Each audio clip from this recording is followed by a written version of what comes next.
I pledge allegiance to the flag of the United States of America and to the republic for which it stands, one nation, under God, indivisible, with liberty and justice for all. Morning, everybody. It's Tuesday, February 1. Board minutes for February 4th, public comment on past week commission minutes and minutes from the past 30 days.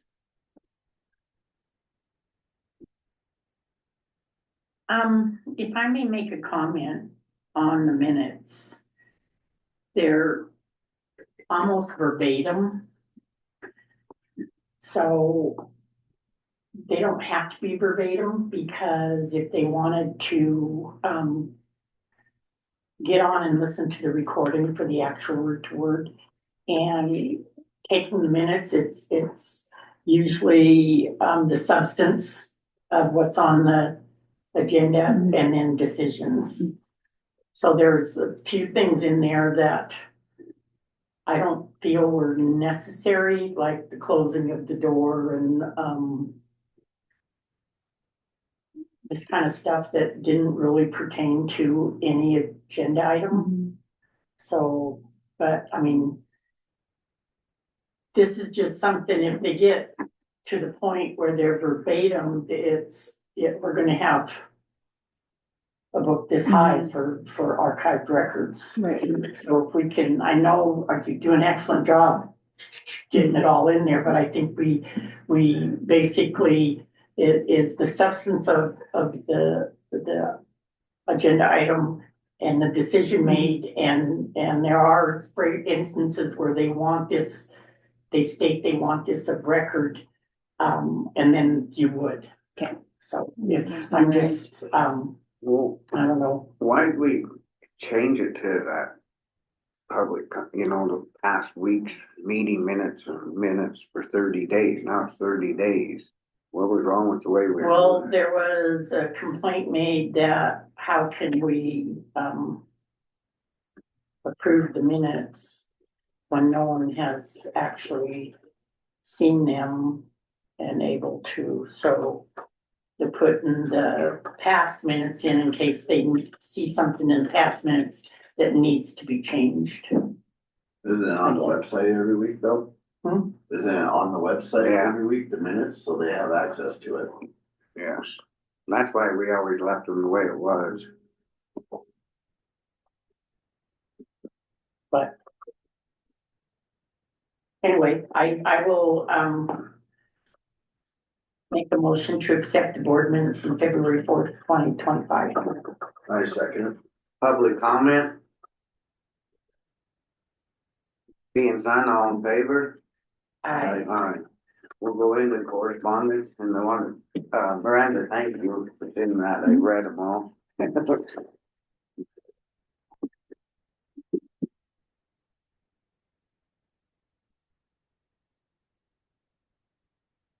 The first one from the state of Montana, building permit and it expires 8/4/26, and it's on the location of 220 Sansom Street, Phillipsburg. I think it's for the roof, when the roof, the what? the roof.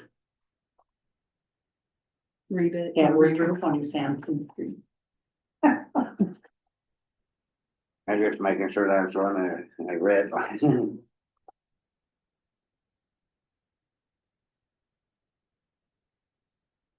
Going 220 Sampson. No, I always didn't. The next one's from Mako. It's on Association County Health. Is preparing for the final renewal rates for the member groups renewing on January or July 1st, 2025. And they'll be here today.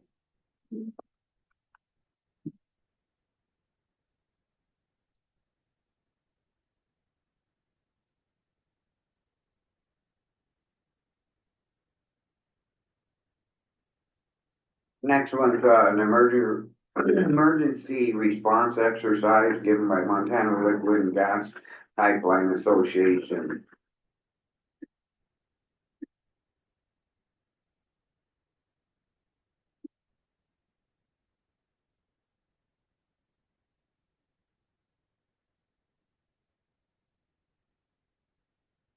And on the front page, it shows where they're having them from Baker all the way to Billings, time and date. Closest one here is Missoula probably.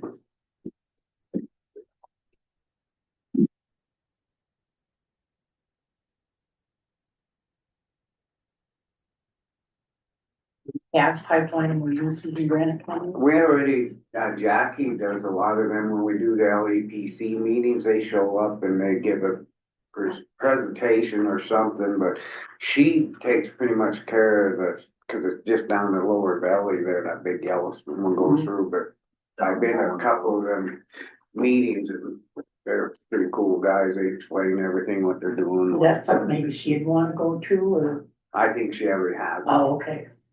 I'll ask her, but I'm pretty sure she. And the next one is from Kelly Cotton. Out of Sheehy's. I'm the outreach director of the Southwest Montana for Senator Sheehy. She wants to reach out, February 13th. She'd like to, she didn't, I don't think she realized we're not in on Thursdays, but maybe we could set up for another week that she could come in Yeah, I'll write her. and, okay, cause she just said she'd like to stop by on the 13th. And if there's more into it, we'd have to have it on the agenda. So I didn't know if she's come by, if somebody was around or, but I just assumed we all here and she could come in. Yeah, It's probably on regards to the letter we sent them.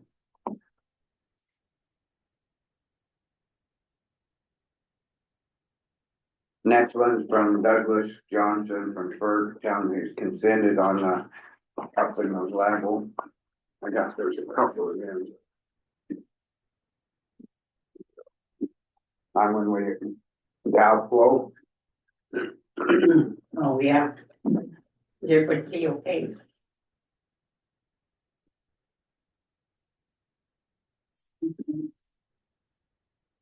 And then there's fishing days and everybody, it's a package, just saying that they all. And the next one from, you'll have to help me, Ruby. On the state, Kicker, how do you say it? kicker, I think. Kicker. And the thank you for letting me give you an update on our project at our last meeting.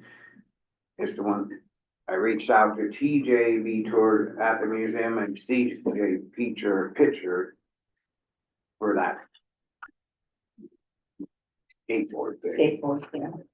Just thanking us for, skate park. yeah. And that's it on correspondence. Any public comment on correspondence?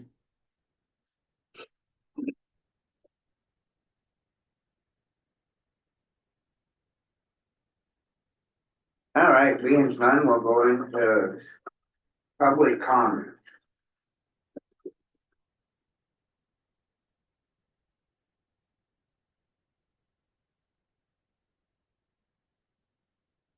Had a few people call and wondering about some plowing now, but when I went and looked, it was already plowed. Maybe it's that wind was blowing so hard, he couldn't keep up. Yeah. They're doing the best they can. I think it looks good, really. You get some of these other, we went to Polson Friday. Yeah. Yeah.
Any public comment?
A pile and drumming at the dump looks good.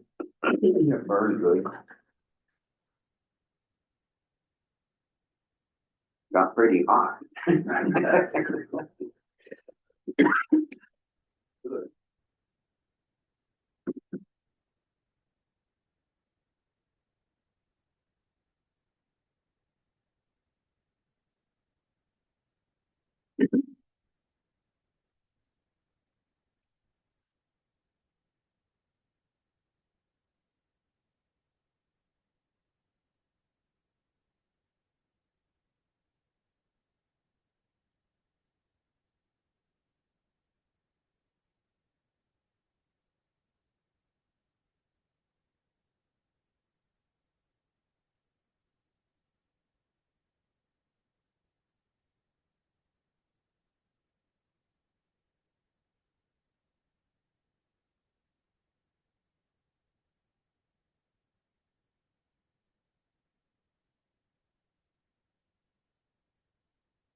Good, how are you guys? Okay. Morning. Oh, just no. Anytime that, the holidays fall on a holiday, Mhm. you know, during the week. Mhm. Is the dumps are closed that day. But if it's a Monday where they're, then we always have a feeling for the Tuesday. Yeah, okay, that's what I thought. Yeah, unless we just can't get somebody or something, but as a rule, that's kind of Yeah. how it goes. Okay, Now I say that, somebody won't be there Tuesday. exactly, yeah.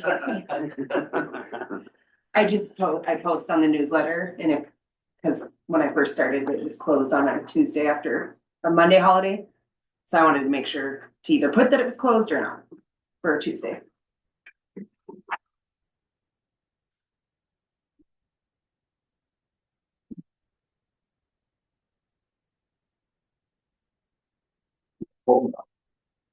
Yeah, mine's 23. Wind was Terrible. Jake said his was -30 and wind blowing about 20 to or better. 1-7 Drummond, Wow. just for a couple days. No. Is there any public comment? No, it's not cold now. A lot of sick people.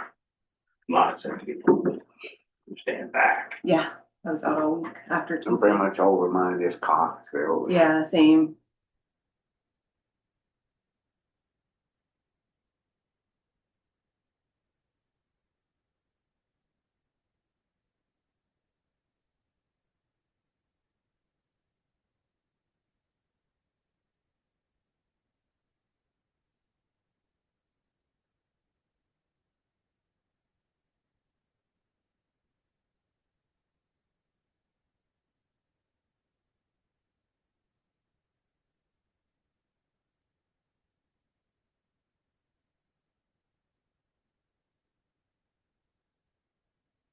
A bit of snow around there.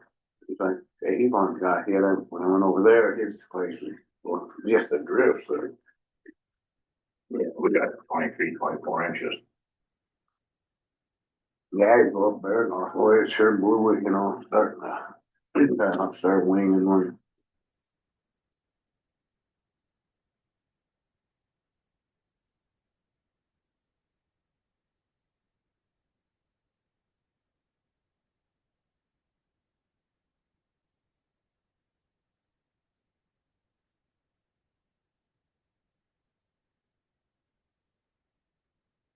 Public comment.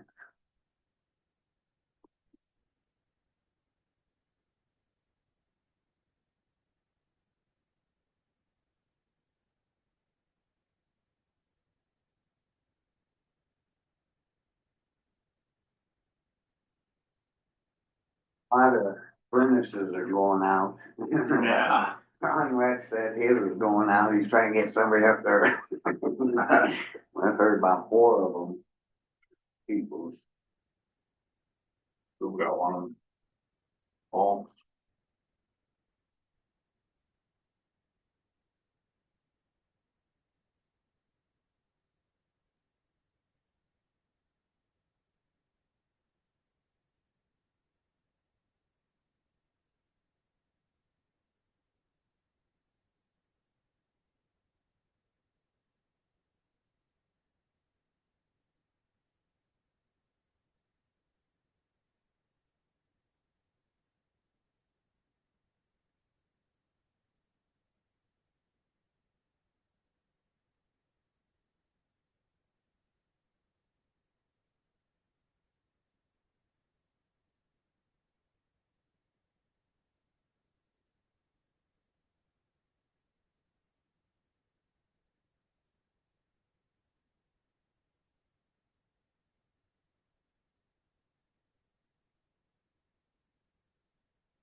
About that early, is there any public comment?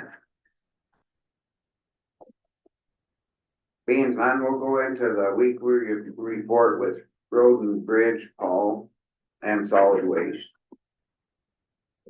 we're just working on equipment and kicking roads back. Right now, we have a pretty long few days here because with all the snow and the wind, but it's kind of settled down now.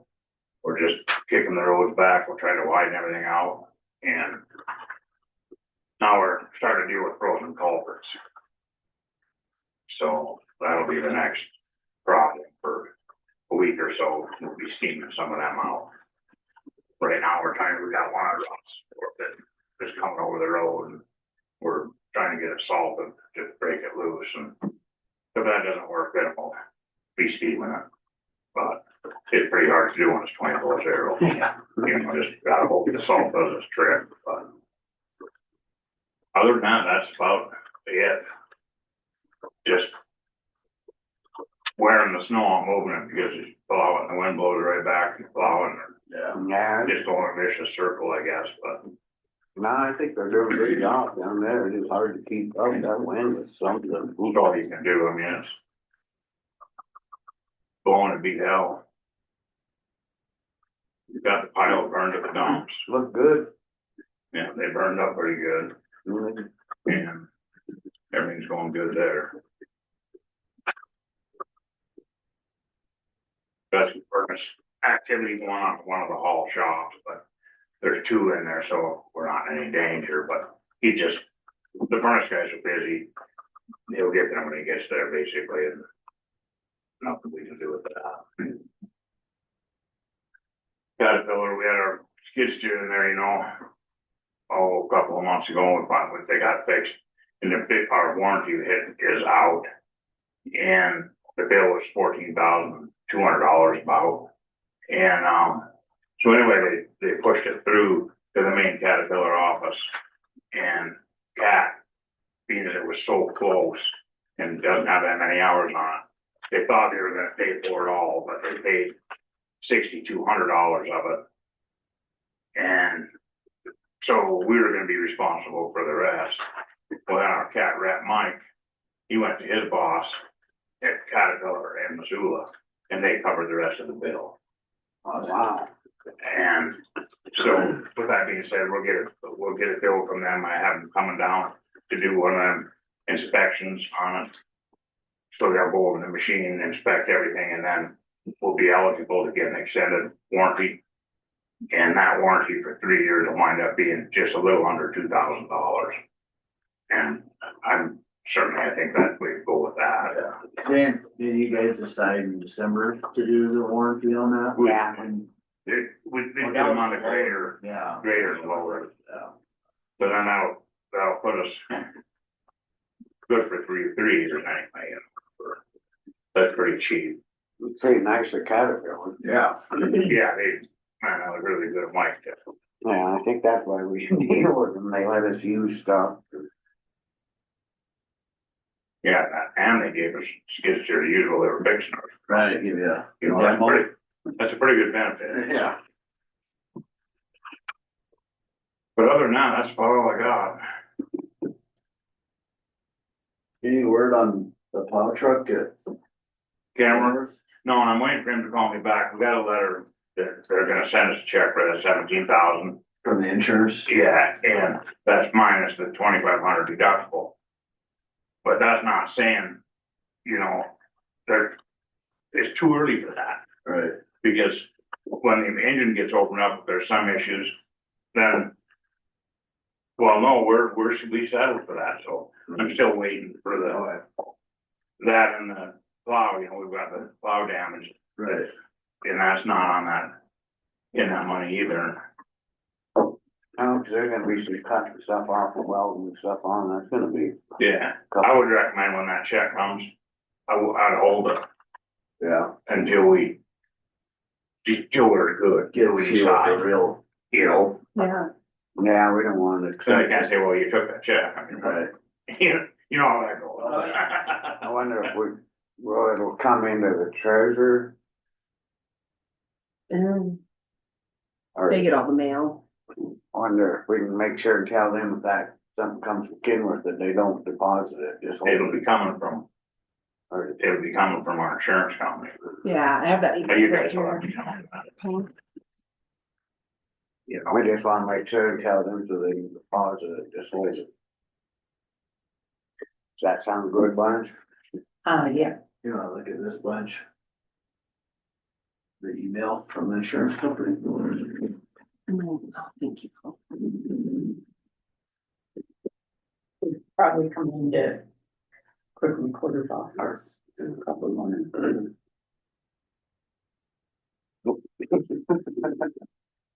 I'll make sure and tell them that if they get this to hold on to it. Otherwise, they're just going to have to say we're clear. We already did it, right? Yeah, so anyway, that's where we're at on that thing. Anything else? Time cards? Did you get these? Are you back? What? Only, I was gonna ask you this, so like, even like Brad, just say the drum bus route or whatever, and then he don't have to write in each time, just put a quote so we know. Like, some of them are done that way. Yeah, We and just that's, have them do that, just so we have proof of the roads that they're plowing, Yeah. cause there's people saying, well, our road never got, and then we can just, They don't Yeah, have to put that's the his route, route. yeah, Right. yeah, if he just put his route, you don't have to write it in each thing, just start off there and then say his route got changed, if he just. It's not just him, but his is on top, I should have said his name. that's fine. No, I think just, maybe just have to put, plowed route. Look at Jim Walden, so, I mean, he went above and beyond for his, but Looks good, yeah, he's got everything, every route he hit that day. it's just the way stuff's coming down and that, and then we have proof, we can show people, and Yeah, don't you Sign- agree? Yeah, and signing them. Yeah, and then you gotta sign them. Yeah. Then we give you new forms that have where you can put your signature on each one. they're the same as these. Wasn't there a signature line? Maybe there was, I never noticed it. I'll have to look. That way, we know, They're not exactly the same. and that way we have proof that you've looked at them. Yeah, that signed you looked at them them. and signed off on them. It's just that, morning, buddy. So if you wanna sign off on those little guys, that could be. I can do that. Hey, well, is there anything else? Otherwise, we'll talk about this, House Bill 369. Blaine's here now, so, go ahead, Blaine. So, I think it's horrible bill. I mean, it would basically, if they have the numbers for the petition, they can bypass the county commission and do a road maintenance deal, and then you have to pay for it and subtract it out of your other mills, is my understanding. It's basically the few governing them. Basically, a few can govern and just dictate. It's a terrible bill. If it's about Lake Shore, it says formerly maintained and owned by an entity other than the county. Well, you guys are still snow plowing on Lake Shore. I'm not sure what that if that was just a year commitment or how long you committed, but This year, okay. So it really doesn't really even, I guess if you said you're not gonna do it after this year, then it probably does qualify. But no one's come in to talk to you guys about it. You can do road improvement districts. No one's even come in to ask you about that. wow, Well, I just think this bill is bad for the whole state, for every rural county out there that, Yeah, these bigger rural counties that don't have excess funds and anyone can go, well, yeah, Mako's opposing it. Today there'll be, at least one county commissioner there and Mako representatives opposing it. Yet what it does is it takes out your negotiating power with, the Forest Service. yeah. There's other counties that, have contracts with the Forest Service, so basically this bypasses that and takes away your bargaining power, I think. I don't like it. I read it. Yeah, I'm in you, Paul. So, yeah, if you by motion pose it and then, could direct me to testify, here I'm willing to do that. I'll motion to oppose it and have Blaine testify. I'll second it. Public comment? Being none, all in favor? Aye. Thanks, man. Thanks. Yeah, we don't wanna give into that. So what he's trying to say is that, or whoever introduced it, that they can get people to sign, for example, if you get a subdivision, could people do a petition for the subdivision to So be? it's gotta be on roads previously maintained by the county and owned by an entity other than the county. So if the county had never maintained any maintenance on that. Another ambiguity I see is you guys like in Granite Road have, you've maintained that once every how many years? Every other year. Oh, So, okay, it wouldn't be applied, but the county mistakenly was maintaining Lucky Lane and some of those others at the lake, that would. Mhm. There's several of them. Yeah. I mean, there's the bounty going over into Dunkelberg at Hall, I mean, Yeah. there's a lot of, this could really not be good. What, and Paul brought up it could potentially, break counties, you either have to, so you'd be having to take away, if this passes, you'd have to take away from monies from other roads that you're maintaining right now, or divert other funds. Yeah, I mean. We don't have. them. Yeah, it's crazy, they'll break it, yeah. We don't have the manpower, equipment, I mean, it's putting you into another spot where the people are gonna get taxed heavier just to Yeah, support it. I need to research road improvement districts, but I think if you had like three people that own thousands of acres on a road, I think those three people could get a road improvement district in. right. With the county's permission, but this says you don't need the county commission. So a very few can dictate what happens. I need to double check the numbers on. Well, I was kinda reading this last night, there was somewhere in here where it said about the mills and all that stuff, and then take them off of their private property taxes. Yeah, get a tax Tax break. break for it. So they'd form a Yeah. district and then the district would be taxed to cover, like the governing board of the district shall prepare an annual budget for the operation and maintenance of the roads. That's the new section 3. And board or county commissioners may not exclude the district budget from the county budget or modify the change. And then there was something pulling it out of the general fund too. Yeah, 3A says, the Board of County Commissioners shall reduce property taxes actually assessed in the prior year for the county general levy dedicated to road improvement or maintenance by the total dollar amount assessed by the district pursuant to this section. So you're taking out of the general levy, fund. general fund. Yeah. So it's, a few controlling the general fund. Why even have a county commission if you're gonna have this law? Right. I mean, it's chaos. What time's that? 3 p.m. Okay. Yeah.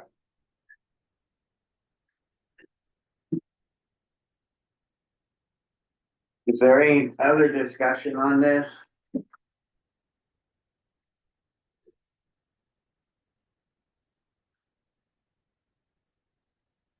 Elena has a comment. Go ahead, Elena. Thank you for the record. You're Elena, cutting in and out. There's an echo. Go ahead. Sorry. Okay, now there's no echo. Thank you. When is the next discussion on this bill? Do you know the date? Today at 3 p.m. in Helena, the local, the House Local Government Committee is, holding testimony on it. Oh, okay. Okay, so at 3 p.m., so if somebody wants to testify, they still can do it. As long as it's 2 hours before. Thank you, Blaine. Yeah, you have to, testify in person or by Zoom, and Zoom, you have to sign up 2 hours ahead of time, I believe. Thank you for the clarification. Any other public comment?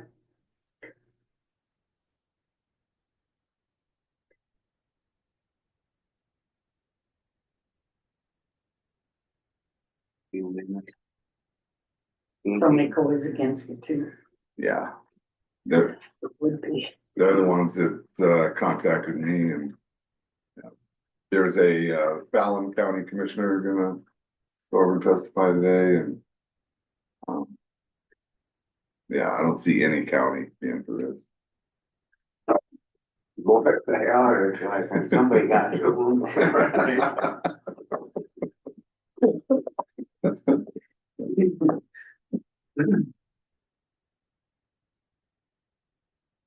Other than that, that's about all I know.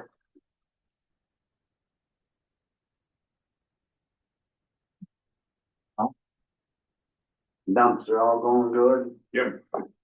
no freezing up or nothing. Just don't bring it up. Like that one? Now is the time when it's gonna happen. Tomorrow's supposed to be the coldest day or?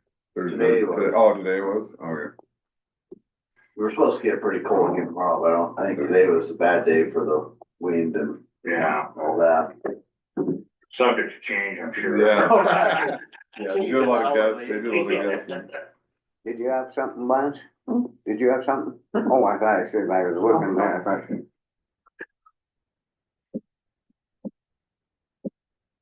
Okay, well, Good job, Have a good Kelly. one. Tell Yep. me, We'll see tell you me, guys. be careful out there.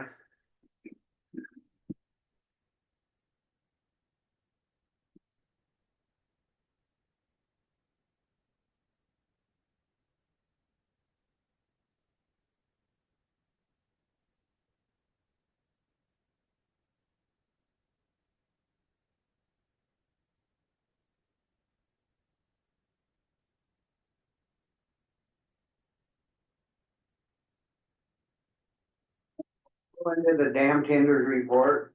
It's at 6428.69. It's 9.72 at 12 outflow.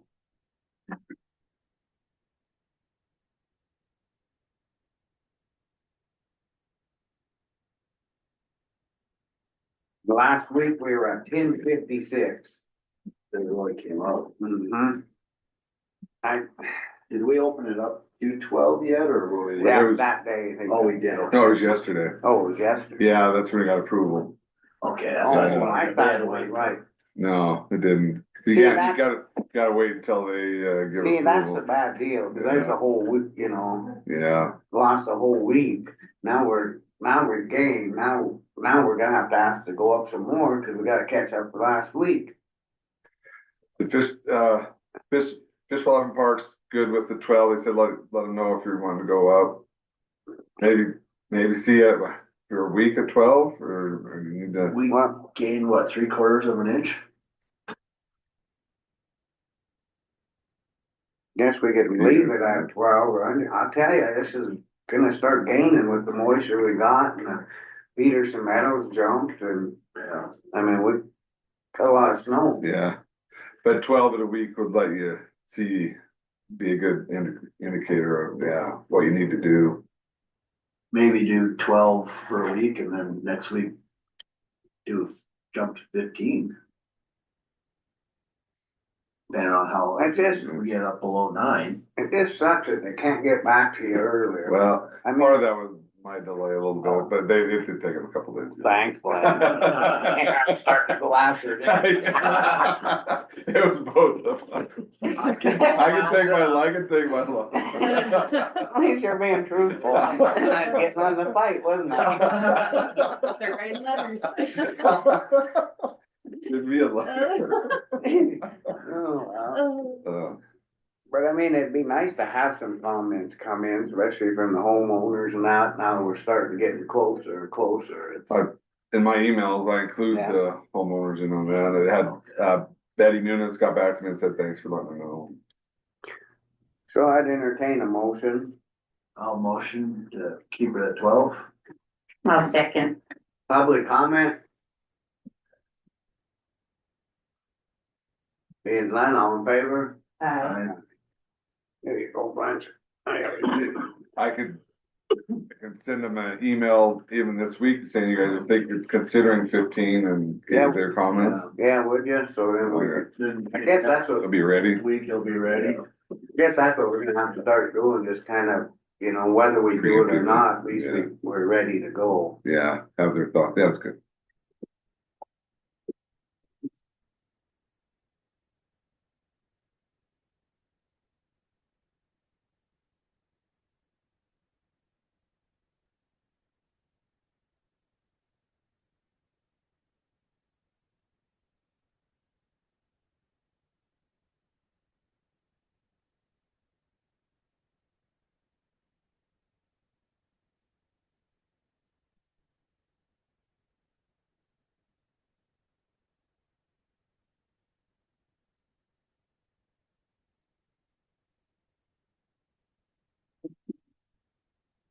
Great Eastern,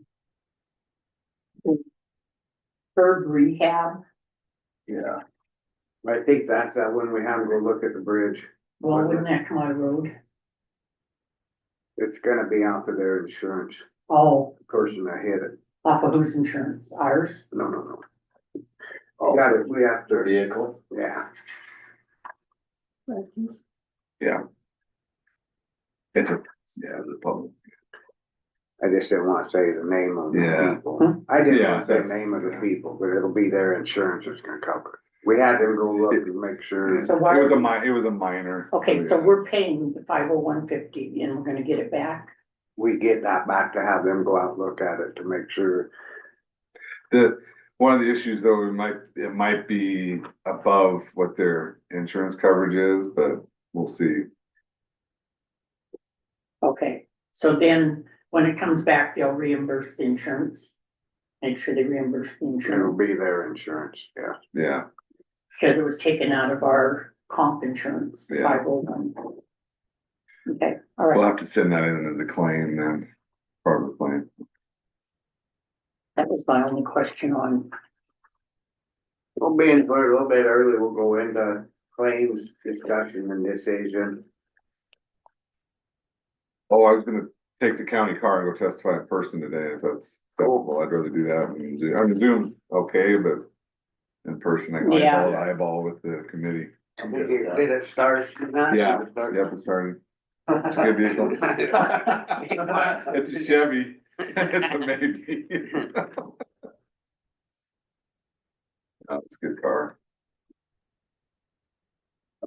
Question I had there for the light, that must have been for Riddick Field, right?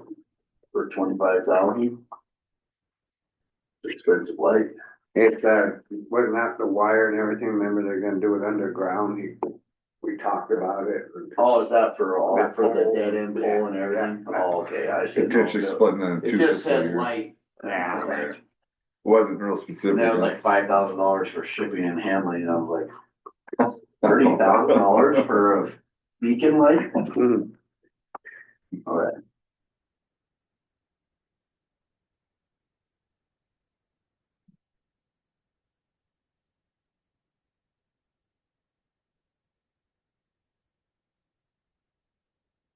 Got anybody going over with you, Blaine? No, you wanna ride? I got a doctor's. Oh, okay. And I go, see, I'll, stuck Yeah, my I- hand in the clutch of a snowmobile and cut the end of this, and I just got it hanging on there. yikes. Hope he didn't wait too long. Nah, I might have, I'm mad. Had to use my. I had a pipe on the back of my snowmobile, I had to pry the Oh, clutch back in and get it off. Oh, God, I don't know. Ouch. he'll heal. Yeah. Is there any other county, like Powell or any of them that are going over to this? I'm sure they know about it. There'll be other, There'll be other, yeah, A bunch of people Yeah. there. yeah, there will be.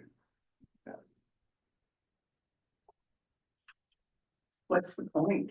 I don't get the point. Yeah, Is it just another ploy against Yeah, commission control or? I see, yeah, you guys are not being fair, and so we gotta figure out a way to make it right, that's why. Come, Forest Service, come back to the negotiation table Yeah. and see, that's what the. And, That this spring. Mm-hmm. yeah,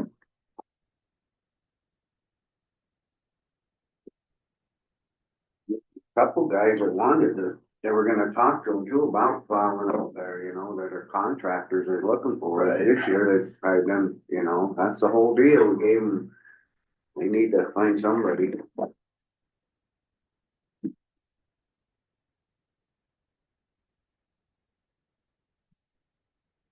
There was some, I forgot to bring this up, but there was, little group of people there in Hall was wanting me to bring up, mention, I was gonna put it on the agenda and I forgot, if they could get in them blinking lights like the state's put up, like going into Helmville or a couple of other, on each end of Hall being that school districts there, trying to just slow the people down with all these skiers and that, and I said, we have to get hold of the Department of Transportation, but I'd asked you guys about giving a letter of support. On Highway 1. I put on the, yeah, I put on the agenda for next We'll week put that to on for next week. do a letter. of Yeah, I was support. going to Thursday and I forgot. That might help. I mean, they put that radar gun up. Yeah, Help kind of in the summer, and winter for skiers.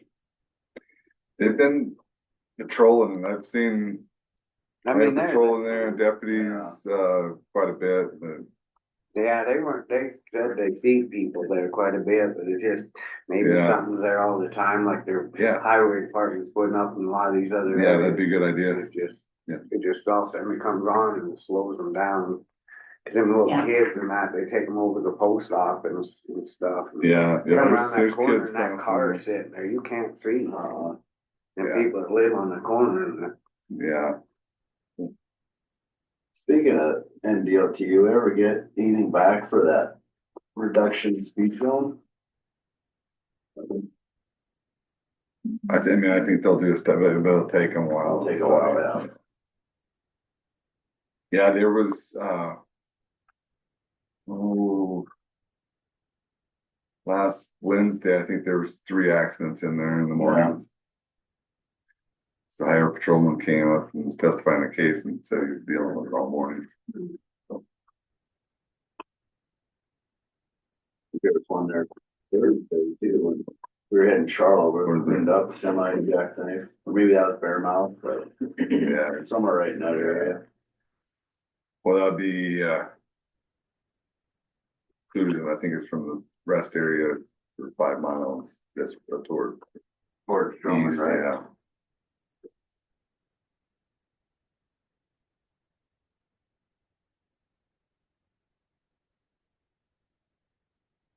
The people who go off the road, get cited for careless driving and plead not guilty, it's like, I didn't do anything wrong. Oh, Driving you're 80 too on fast, highways, yeah. There's blinking light there. Is there a blinking light on each side, Scott, of the canyons, the interstate? Or just Yeah. on there, yeah. have it on So both it's on- sides. Yeah, both sides. yeah, I would look to somebody else asked that, and yeah. It'll really get bad now, cold and that, warm water. Yeah. It's gonna, Be dry everywhere else but there. Hit that shady spot, Yeah. ooh, lose it. it's a fun 2170 road. That's airport, right? I just wanna make sure we got, it had road base go to the airport, I just Yeah, that's all that. wanna make sure it come out of Oh, the yeah. airport. Yeah, it came out here. I always get them mixed up, I should get a little thing and have it here, but Cheat. if I can never remember what. Chart of accounts, yeah. I used to know them by heart. My dad. Doing 10's the work session? Yeah, Okay, I'll be fine. yep.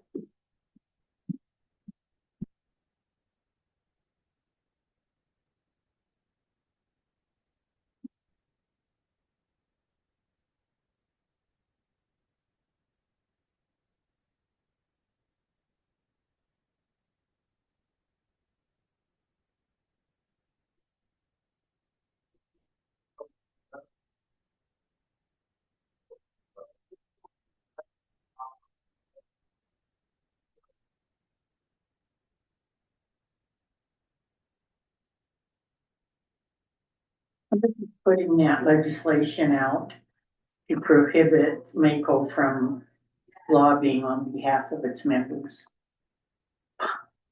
No, we What's need going them, that's on? why we.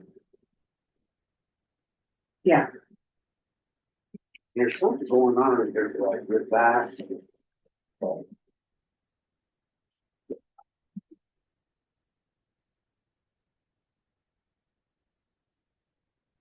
quiet. Just a little quiet today. Oh. Okay. Just, Everything's good.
That TV thing must have been goofing up a little bit, huh? I had a couple people call and was asking, I told them to get a hold of Sarah, right? Okay. Yeah, Yeah, they were complaining something going on with the, I don't know, I don't get that. Remember the rabbit ear The stuff? funny TV, yeah, I said, you have to talk to, she can get a hold, what's his name, yeah, you know, Charlie, yeah. Charlie who tried to retire.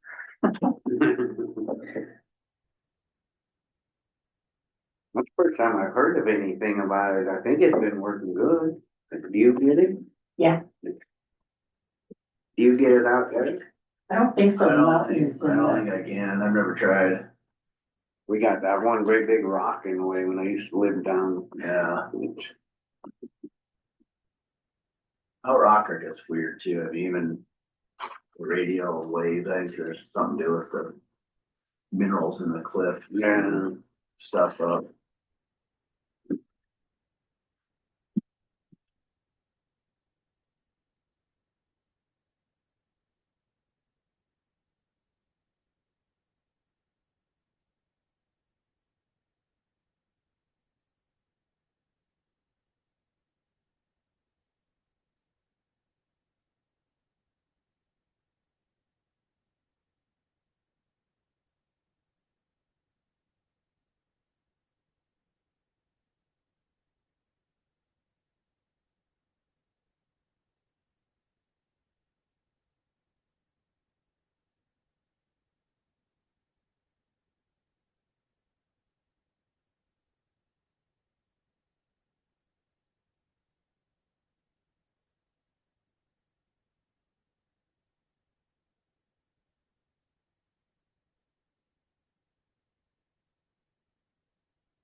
Is everything done in that house down there so we can put it up for rent now?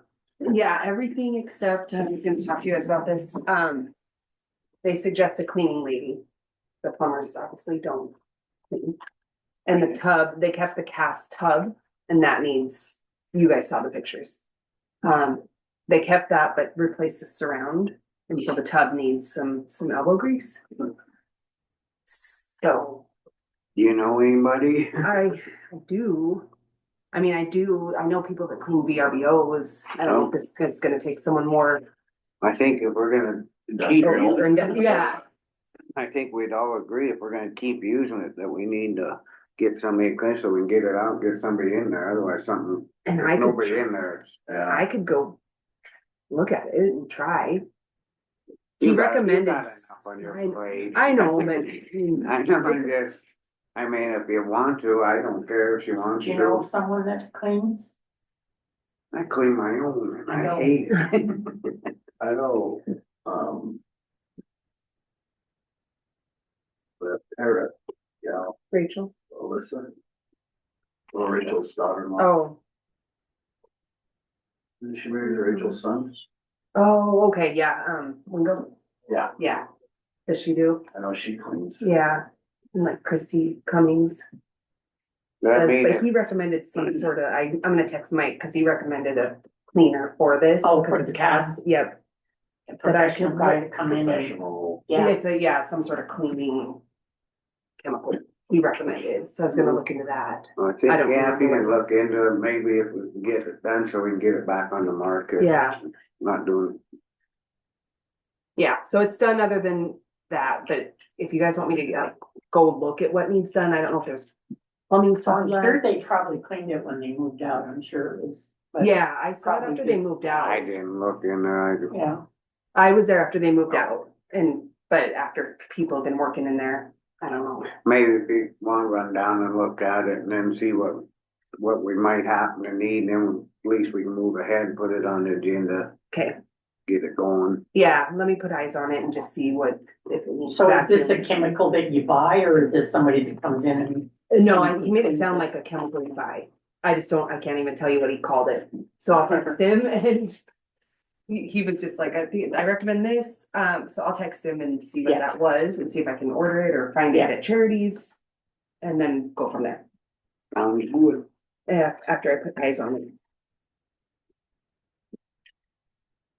Take pictures. Yes, I will. Makes He you didn't send me nervous any. being this cold, nobody in there, and you know, Yeah. that's all the money we've been putting in. What kind of heat does it have? Does the heat Black left rain. on? Yeah, the steam was coming out yet last night. And the water's off. Oh, So he told me whoever goes in there needs to turn the valve on. So I'll go look at it probably tomorrow.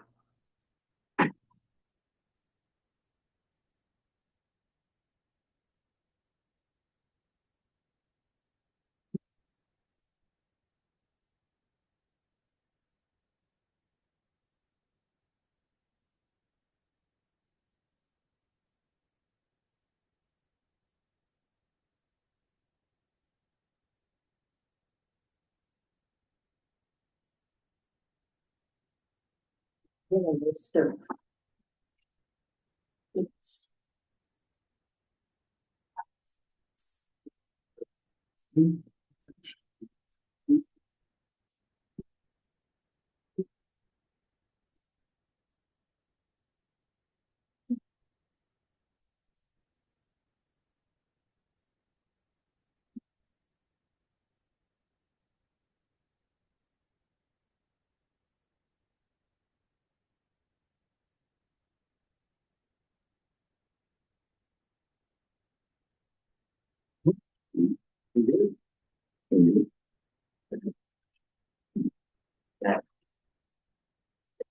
entertain a motion to accept the claims. I make the motion, we accept the claims for January 2020. Second. Public comment? We have none all in favor? And on this other one that we got from the insurance there, I'll tell them to hold that check comes in for that truck. That's. Okay.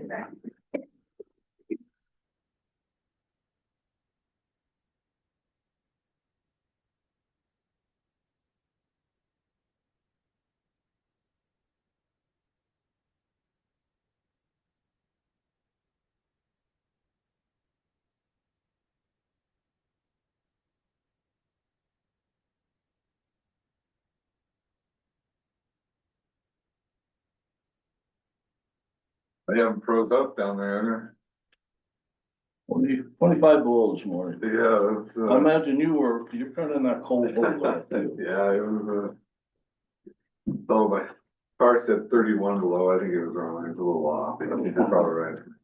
I don't think we got that cold here, did we? Yeah, I think they're predicting colder in Drummond, that's unusual. I had 17 below out on the creek. And I had 16 according to my house, which I'm up by the cemetery, so I'm kind of up a little higher. than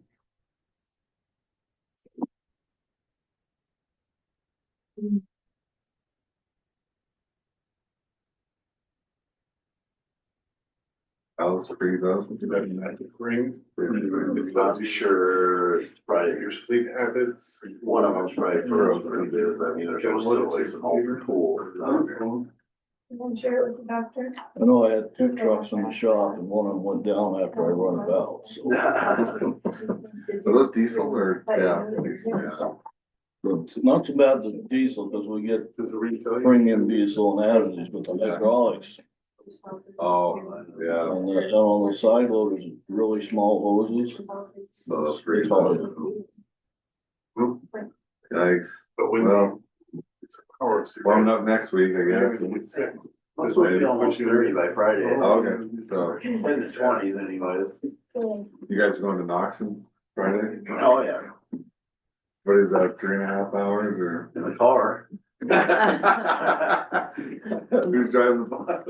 Alrighty, well, we'll go ahead and get into the working session of the granite disposal in Granite County. Discussion this evening.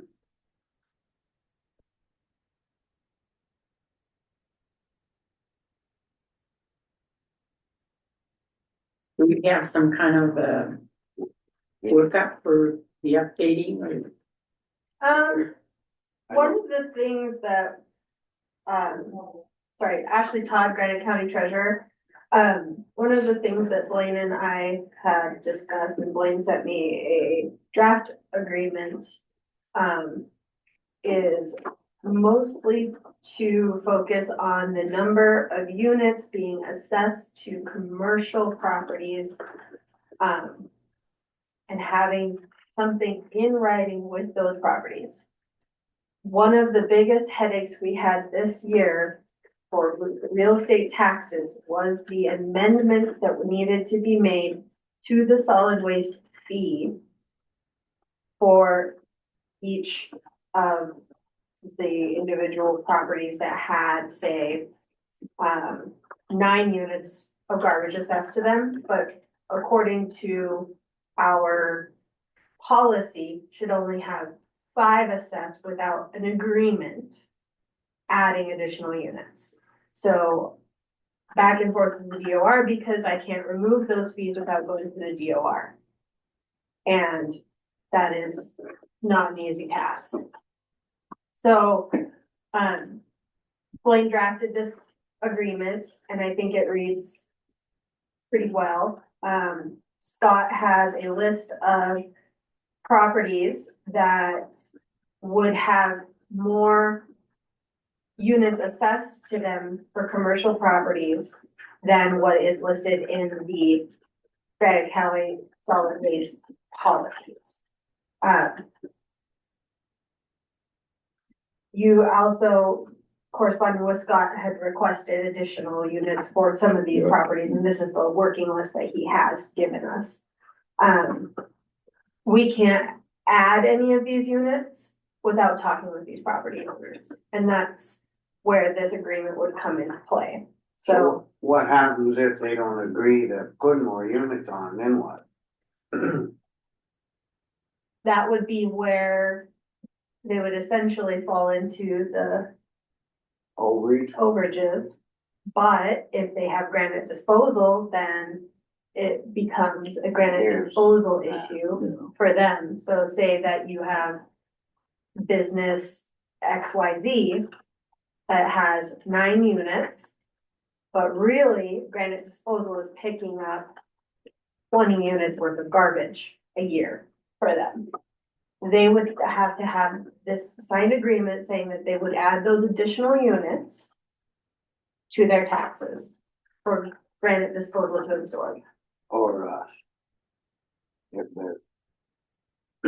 Yeah, I mean, if they hauled their own 20 units of garbage, but I don't know of anyone that does. No, but I think if we don't have it, then they'll just, we're gonna do a new agreement, right? Yeah, I mean, essentially, this agreement is just adding to their tax roll. So it'd be, then it becomes whether or not they're a granite disposal customer. Could I look at that? The What? the way I see it is they should be assessed what they're actually using. And I think that, and the best evidence for that is the people hauling it. And so, but I don't want people coming back and say, oh, I didn't know you were assessing me these units. Ultimately, they get a tax bill, so we can't say that, but, have this agreement in hand is the good, DYA for the county. Yeah. And one of the issues that we did have is that a retail business was being assessed more units than they were using for multiple years. And they actually there was no documentation stating why they ever had additional units put on. I don't have any of that information. And without a signed agreement, Yeah, need the paper trail. yeah. Yeah, unless people could potentially be upset and.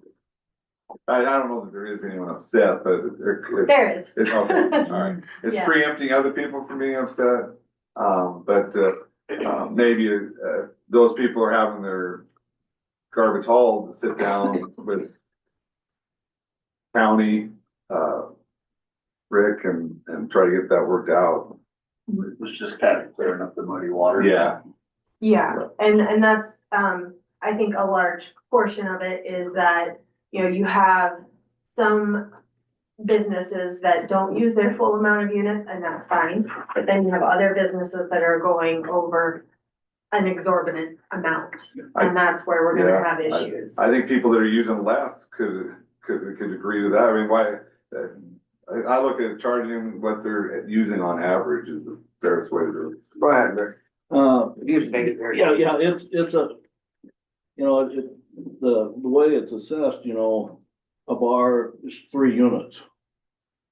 And that may fit a little bar, Mhm. but I got this other bar who probably should have 10 or 12 units. And they need to be raised, you know, because they generate it. And the other issue I run into with bars or any of them, 3 units is charged a bar. If they serve food, there's supposed to be more. And if they do this, there's supposed to be more. Nobody really polices that, I guess. Somebody, you know, I don't know what what they're doing, if they should be assessed more because now they're serving food. Some of these businesses are adding more and more stuff and they should be getting more units and that's not happening. And then I run into the issue. I got a new customer started last month, new house, they've never been assessed. Mhm. Okay, so, what it's gonna take them, if I tell you, or, you know, if you assessor gets them on there, that's gonna be, what, 1.5 years before they actually, you know, until July 1 of 2026, before they actually get a unit. Their unit will be assessed once the Department of Revenue lets us know, or we get a information, packet from MAPS Mhm. stating that the building is complete, or the building is inhabitable. Okay. So it doesn't have, I mean, if it's only 80% Yeah, complete, yeah. but they're living in it, they're gonna be on the next tax I guess roll. what I was saying is that there's that lag time between when they come on with me before they actually started paying the fee. And so I try to catch them and I charge them an extra $10, to cover that That is- fee. What do we put that in? That, you know, that they will go back and when it's, you know. The way I see that being covered is, you working with Scott and getting that figured out, because then I wouldn't, you know, when you're giving him your numbers for the quarter, that you'd have to let him know that person wasn't, or individual business was not covered for that certain amount of time. And then, yeah, they would have to, I think, work that out with you when they're not covered with the. I think that's where the Because we policy can only works. add that assessment once a year. And so you're saying they're not even, they're not being taxed at all, and Right. so that is an issue with people, going under the radar for a bit. Go ahead, Paul. So how are we gonna implement this? Like, if someone's going over units, are you gonna take them this piece of paper and say you need to add this, or how we get? I think it should come from Rick talking to Scott, it should come from the county, in my opinion, the proposed contract. If it's overwhelming, the start or whatever, you know, my office could help you, I don't wanna overload the system, but. I tried to, I guess you call it audit, which I've never worried about before, but last July I sat down, went through all my customers. And basically, because garbage businesses really fluctuate. Summertime, we're super heavy. In the wintertime, like right now, we're light. So I try to look at what they do average for the year. And then I sent Scott a list of these are what they're producing, this is what they should be paying. Plus, that list included ones that weren't getting any units. Around Georgetown Lake, there's a lot of them that weren't being assessed at all for garbage. So I turned those in, Yeah, thanks. but, so the whole plan, the idea was you could raise it. Now I'm hearing, no, Yeah, we can't do it because we are set by this amount. Which means maybe I need to look again at maybe assessing added fees until you guys can raise up their allotments, because Rancho Rock Creek generates, I think they got 70 units and they should be probably 100 units. I mean, they're Yeah, big. I think it's, yeah, you, you adjusting on your end until they're covered by the unit. I think that's consistent with the policy. But if they're above or below what's set in policy, you let Scott know that, and we can work on an agreement, so they're Yeah. paying what, the policy is really kind of one size fits all, and it's not, I mean, it doesn't, Yeah, one size doesn't fit all. Yeah, that's the problem. So with the sites or individuals that don't, I give you a list of who's got units and who doesn't. Right. And some of the ones are missing a unit because they are starting to build or they're not completed, so they haven't been assessed a property tax dump fee.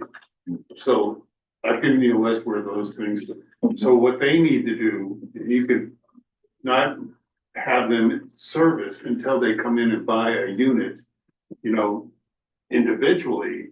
That way, the county gets that 135, it satisfies you to pick them up. That way, there's no gap. When it comes to businesses, you know, from 20 to 28 or whatever, those kind of things, that needs to be ironed out individually. Yeah. You know, with the county and an agreement with each Yeah. business. But And the that's individual, that's consistent with the policy, it says can mutually agree upon otherwise, so the policy, I think, fits that right now. It does, as long as we can implement this drafted agreement. Having the documentation, and if they don't agree with, like, so XYZ has 10 units of garbage, but Rick is hauling 20 units worth. They don't agree to this, we can't force them by the policy to have those additional 10 units. That's where Rick's gonna have to come in and say, okay, I'm gonna charge you for it. Yeah, that's the check on it, in charge of for it. Didn't that go, but going back to we can just accept what they have on those units, and that's why we're giving them extra units, so they're not going on the overages. So if they're up to that 20 and they only have 10, and they need 10 more units, when he gets done hauling their 10. You see what I'm saying? It's, I think Rick is the check on them, that, either they agree to pay you or you don't haul it. that's. I mean, or they come in and get a unit, like Scott said, like the person that just doesn't have it on there, you're saying there's kind of a lag time or whatever. Yeah. Those people could come in and get a unit. Yeah, I think the larger concern is not so much the individual. And I say that based on most individuals, you know, they're easy to say, okay, you know, you are going over, and this is what it would be for you to cover that cost. because I'm using the scales and I can run reports on individuals that are going to the dump, and I can see if they exceeded their 2,000 or whatever their units are. From a business standpoint, from him, to know that it's 27 units or exactly like that, it's kind of hard to figure. Yeah, cause you guys, I'm using the counties. They figure a yard is 200 pounds. So that's the number I'm using. Those plastic totes we're setting out are a yard and a half. So if they fill it up, they're 600 pounds. You know, times that by 4, that's 2,400 pounds for the month. That's over a unit. And when I sit down to them, when they start questioning that, I sit down with them and say, let's do the math.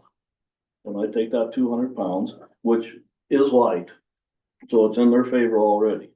And when they start looking at, well, yeah, I do generate this much garbage, and yeah, I am over. And that kind of ends the argument. If we just sit down, crunch some numbers, look at what you're doing, they know how much is going into that container. And usually they, okay. Well, that's the whole thing, Rick, it goes back on you. Well, We yeah. don't have a clue, I mean, when I. Yeah, and that's what I try, you know, I try to send those numbers to Scott, where eventually maybe we get their units raised, but now okay, now we have to have a paper, have them sign. Mhm. I don't know. It's a pain, but otherwise, what are the only other odds is up to dump each, and we're not doing that. Yeah, I'm yeah. not. No, that's, the rate on. Is that issue getting resolved, or is it still? I think so, you know, we're still in a learning process. Still trying to get this figured out. Some of the newer customers, I have not really figured out how much we're producing yet. And kind of run into a drawback now that we use these tub things, and that the lid's closed when we pick it up. We don't really know how much is in it. You know, the trucks are automated, the driver never gets out of the truck. Unless the lid's partially open because they got a full container. So we need to work with that to be able to assess better sometimes, especially the businesses. I'll just have to tell them, get out and take a look at it. Give me a couple months worth of averages, just so we get an idea what they're producing. And like I said, most of them are pretty good. If someone's not, comes in and says, no, I'm not, you say they're using 10, the commercial business, they say, no, I'm using 8. Are you willing to help the county on that and say, no, you're actually using 10, I'm not in? You know, basically, you just take the information that I could supply you, just like I said, crunch the numbers, you know. Yeah. I think that would solve the problem within our negotiation. I think that's the only way it's gonna work, right? Yeah. 'Cause I mean, we don't know what he's picking or, you know. He's got the best evidence. Yeah. I mean, if we're gonna make this work, we're just all gonna have to work together, and I know it's, a lot of people are still upset, but we got it. Yeah, It has to be done. there's a learning process here. I mean, this is something new for all of us. And people resent change. You know, It's the only system that'll work without scales. Mhm. Yeah. Any other way, I don't see it working any other way. Yeah, and you know, if we supply each business with this policy that states and shows. As a business, this is what you're assessed, 1 unit, 2 unit, 3 unit, you know, have this. That goes along with this agreement and says you are currently assessed this many units. You are using this many additional units. Your total number of units need to be as stated in this letter. If you agree, please sign. If you do not agree, please send a letter in response. Or would you rather have them like come up and we talk face to face, or letter, good, you think? How many people are on this list? I think the letter would be best, cause a lot of them are gonna look, yeah, just looking at their list, a lot of them, they know. You know? Yeah. But they all, I mean, they will argue with us the number of units that should be assessed to them. I mean, again, beginning of the real estate tax season this year, the biggest headache we had was dealing with solid waste. Potentially then we let Rick know what, those folks, so then the driver could potentially, I think, look at it a little Yeah. better. yeah, And, yeah, we'll just put them on the watch list and kind of get an idea of what they do generate. So as you say, we'll have a kind of a pretty good idea. yeah. Cause it's hard for us, you know, we don't know how many times they're in there, or how big of stuff they got behind some of these Yeah. businesses, I mean. Yeah, Yeah.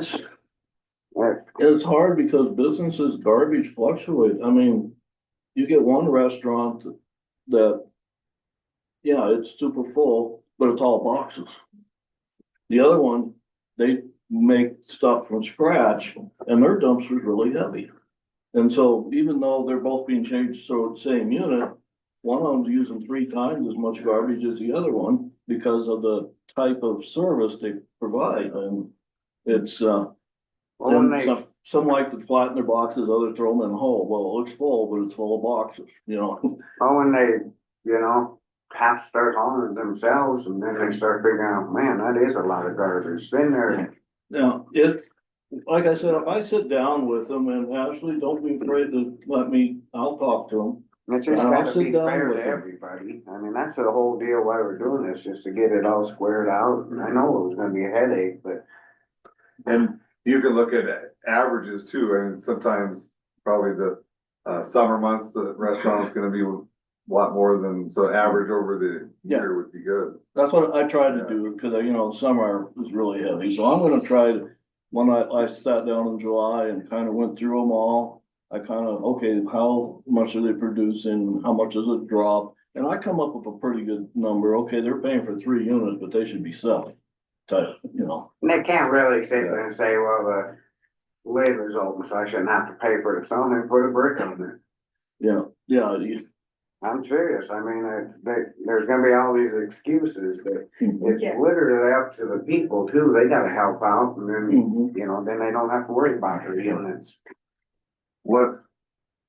Go ahead. One question's come up if the units you have in the co-op are covering what you're dumping, have you been covering it? I think so. Okay. Scott, they've been covered? I don't know what his rates are.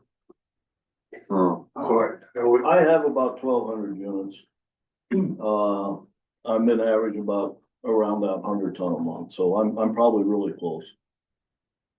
Right now I'm down. yeah, so for his totals, like he's got 1.3 million pounds that he's dumped. You can take that divided by 2,000 for tons. I mean, that's pretty respectful for year over year, what those things are. And he's got, I think 900 customers. I got 750, Yeah, but unit wise, it's about 1,200 units. yeah, and the units that are associated with all those pickups is reflective of that as well. So, okay. And you're keeping him updated quarterly with that? yeah, so he gives me a list of new customers and drops and things like that. And then I'll go through and associate all those into the dump system, you know, for Drummond and things. That way I can flag people that go outside of his pickups, go to the dump so I can charge them for, because they've forfeited not forfeited, but he's reclaimed their units. So anything above that, I charge them for dump usage. So That's the policy. that ties together pretty tightly. Good. It covers everybody. I'm just glancing at some of them businesses, wow.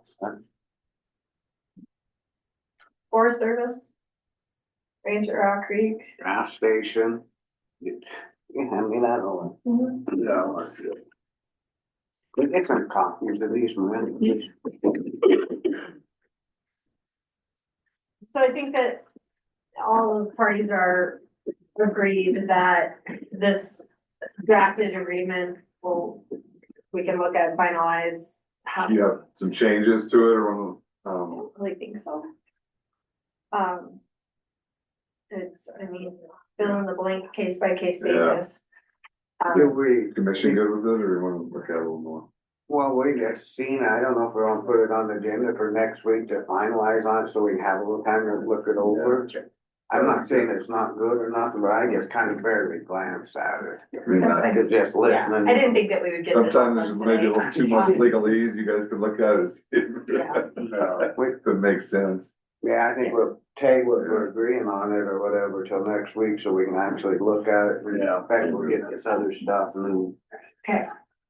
Not that you gotta come back in or nothing, we'll just. There's one point I wanna make, your business service, you should be charging for all the effort and the hauling. But charging them more because they're deficit in their units, that money should be collected and come to the county because that money is taken for the operation of the dump itself, not your operation. So, you know, cause we have to pay for all the dumpster pickups from our dump sites, you know, from the public. So we need those monies to offset that extra, you know, dumping. Yeah, if they're going over their units, correct, for the quarter? Right, from his Yeah, standpoint. yeah, that would, Because those monies need to come back into. so you'd have to look at both sides, extra work for him as well as if he's gonna have. Yeah, so he should increase his charge for that customer because there's a shortfall of 15 units, let's say. But those 15 units Thank you. that are coming to the dump site need to be paid for as well. Yeah. Because we need to hold those to the Can, room. do you have to go to the Public Service Commission on that, or do you have some flexibility? I got flexibility on it. Okay. I guess the point you know, I rec haul to Deer Lodge. A lot of, average 5 to 10 tons a month to make sure my units stay under, so that's kind of what I was collecting for to cover the $50 a ton that I paid George. I think you're fine doing it, just not calling it a county fee, but. I did, I took that off. Okay, go ahead. That An was, overage or whatever from, yeah. Yeah. Okay. it was I guess you call it a misconstrued idea, but I was thinking what it was, man, and I understood that, so All right, I thought I took it off, but the computer did not. all right. Sounds good, yeah. So Yeah. it's off, it's Yeah, off. it's, I still catch a few coming up No that way, unit. but keep an eye on Currently no unit. Yeah, so Jeremy Anderson on Fox Trail does not have a unit, just at the time of this report. Oh, just a second. Uh, Go ahead. he's got Mike. the Yeah, question is there, of this list, is there, businesses, is it a few of them that are upset, or is there a lot of them that are upset? And, Well, the issues that we had at the beginning of the tax cycle have been resolved okay, with the Department of Revenue. but with the customers, there's still some that they're questioning what they're assessed, Always, so. but it's individuals Okay, also. that's where I think we need to potentially sit down with Rick and someone from the county to try to work it out, I would think, you know. Most have been worked out. Then, A lot of it is when they come in, they see that they're being assessed for these 9 units. When really, according to the policy, they should be assessed for 4 units. Their actual usage shows 2 units. yeah, Even if they only use 2 units, they still need to be assessed the full 4 for their business. yeah. And That doesn't change. their defense, the things were done, I mean, Rick going to, people and saying that it needs to be up, but, Yeah. I don't know if they were kept in the loop on that or not, but, yeah. it. Yeah, it's, And that's where that written policy comes in. that will help, 'cause a lot of them don't even know what's going on. Yeah. But then when it starts hitting, you're looking at 9 units, well, that's $10,000 for garbage. That seems like an awful lot of money. A lot of garbage though too. Yeah, it's a lot of garbage, yeah. I So mean, it's- they just have to get caught up, figure out how to, that's just, otherwise the county's gonna be paying it again, Right. and that's not right. These issues predate Scott, it's not Scott hasn't the problem, and there's been some, No. over the years. Oh, not a problem. Scott's been the solution to Yeah, most he's of been the this. solution. Yeah. Yeah, like I said, I've had customers been 5 years and I found out, well, they're not being assessed a unit. And, 2 of them, 2 different ones in Hall, each have 2 houses. And they've been there for several years and they have never been assessed a refuge fee, so, They're quiet about it. Well, that's just the thing is that we have no way of currently policing that. Yeah. They're not gonna say, oh yeah, I don't have that on Yeah. here. yeah, what you know. Nobody's gonna come and come Yeah. forward and say, hey, I've been using the solid waste site and not been charged for it. That's just not gonna happen. But And that's, the Department of Revenue, or Julie Goebel, she comes in, she lets us know, like, hey, these people are living in this place now, or hey, they put up another tiny house, or, she lets us know that, and that's the only way these fees get added is if somebody comes in and notifies us, like Rick, like Julie, or the MAPS people. We don't have somebody that Yeah. drives around just to Matt Pierce is probably the best, cause he's here at least twice a year, and he driving around. and then, so you're saying these little stars, they don't have no units? Correct. But at the time of that printing, and that was back in September, I think that's when we corresponded. I gave you a listing of all your customers.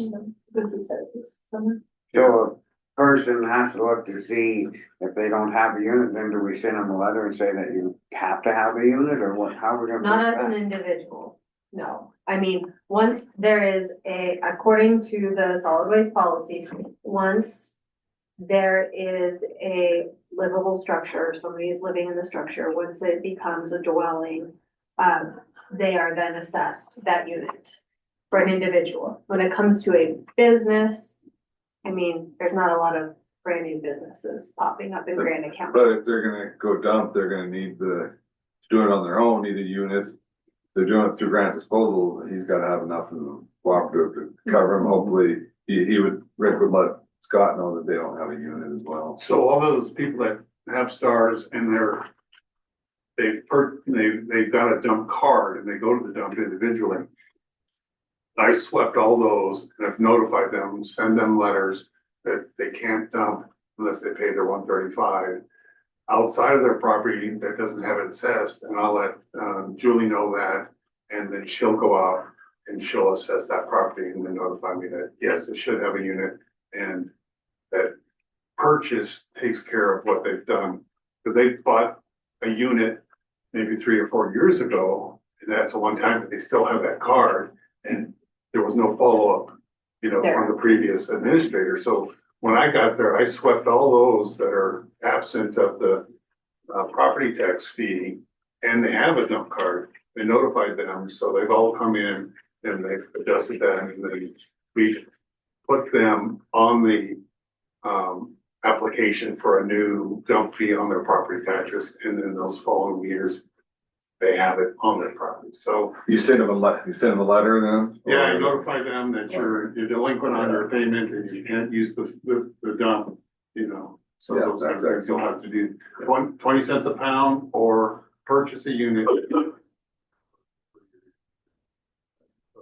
It's been tightened up pretty good, so it's a lot better process, and there's no gaps in that kind of situation.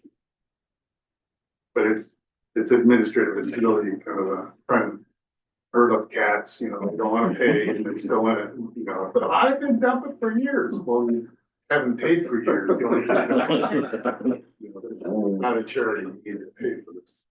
Yeah, Scott's done a lot of cleanup work in the last Yeah. year. Helping the solid waste district be viable and, not Yeah, there's actually. running the red. So Ashley, is this, it's like on this for the 2 columns, the first column, is that what they're paying for, but they need. They currently Second have, column is. they currently have it, and What they're over. the next column is what Rick has recommended. Additionally, Right, Oh. yeah. it's not the total, but additionally. Okay, As of Covered there. September. Yeah, so what their volume is. Just wanted to make sure on that. And we have a small window of time when we can get these added and onto the next tax roll for the next year. It's Okay. a small window, so, it adds a lot of work to our office, but if we can get these letters out, get this, Yeah. it needs to be done. What did we decide? August, September. Yeah, it needs to be done by the end of August. Submitted, and then any pushback then. does Department of Revenue need to know by August 1st, or I would, there's some flexibility there? I would say by August 1st. Yeah, so. It's flexible, but it's not actually flexible. It's Yeah. flexible on their end.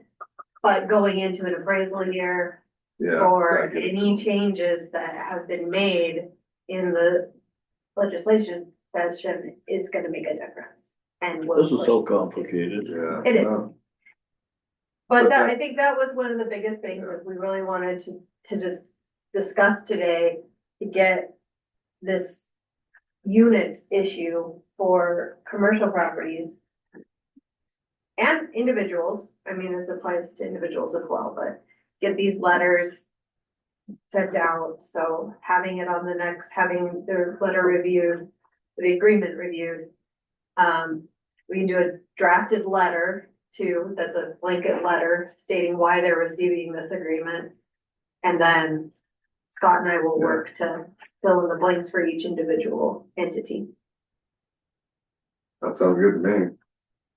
Yeah, So I think that was like one of the major things that we want to talk about during this working session, but there's other things, cleanup items that we have questions on within the policy. One of the things would be on page 3 of the policy, stating hours of operation and numbers of attendance. Just that needs to be updated because we updated the hours this year. So it still doesn't state that, reflect that in your policy. What are the new hours? The old hours does state each site is open 8 AM to 4 PM in Phillipsburg and 10 AM to 6 PM in Drummond. But, now that it's consistent across the board to be 10-6, correct? 10 to 6 both. So page 3, section 3. Pretty easy. So, good enough. And then one other section that, has caused some confusion with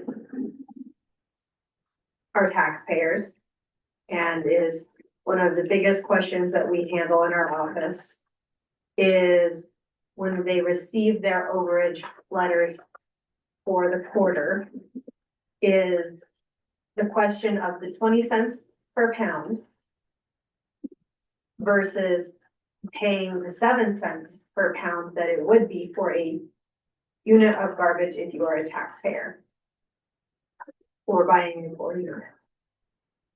So as the policy states, it's has on here that overages and page 5, section 6, subsection B, that overage charge for account holders is same per ton base rate as set by county commission. So that's the point of clarification that we need to be able to hand this to and or show this to a taxpayer, that it states right here that the per ton base rate set by county commission. Now, does that indicate to you that the unit is $135? So the price for an overage per pound should be the 7 cents? Or are we charging them the same as subsection C would state, non-account holders are charged the 20 cent pay as you go? I thought we just was kind of putting all that in there, just whatever would be the easiest and better for them. And then if they figure they need another unit, then they could buy 135 unit. And if they wanted, just think they were only gonna spend a little bit, then they pay the 20 cents. And that's where we need the clarification. we So could we're add some- sending out. If you want the 20 cents, then they can just put it in there and that would be in B. That's B, Isn't that what you thought, Florence, when we worked on it? there was 20 I'm cents. not putting you in the spot. No, because And this again is like bringing this to the table with further discussion for next week if we would like. what came in is Lynn came in and well, I think maybe Vicky was with her and they wanted to assess the 20 cents. They wanted to raise the 20 cents. So I think, like you're saying, you've got two separate things here. Mhm. If you're an account holder, I think it's only right that you still pay the assessed at 7 cents. Whoever it is, yeah. And If you're an account holder, if you're not an account That- holder, then pay the 20 That's cents. the way, that's the way it's worded, it's the way, so, And that's a point of clarification Yeah. because as it reads to most or to some is that it is the 20 cents for an overage fee. Go ahead. That's what, Sorry. I get people screaming at me because they got charged at 20 cents a pound. That's really high, it's $400 a ton. I guess I would say if they've paid into the system, they've already been buying units, but it's overages, it should be a more like a 10 cent a pound or something. If they're not in the county, they don't pay, then it should be 20 cents a pound. I mean, the 20 cents a pound don't sound too bad if it's only 10 pounds. But then these guys that are dumping 1,000 pounds, all of a sudden there's a $200 bill that they weren't expecting, and they're pretty upset, as you probably know. I'd say clarify what you want and I'll put that in the policy.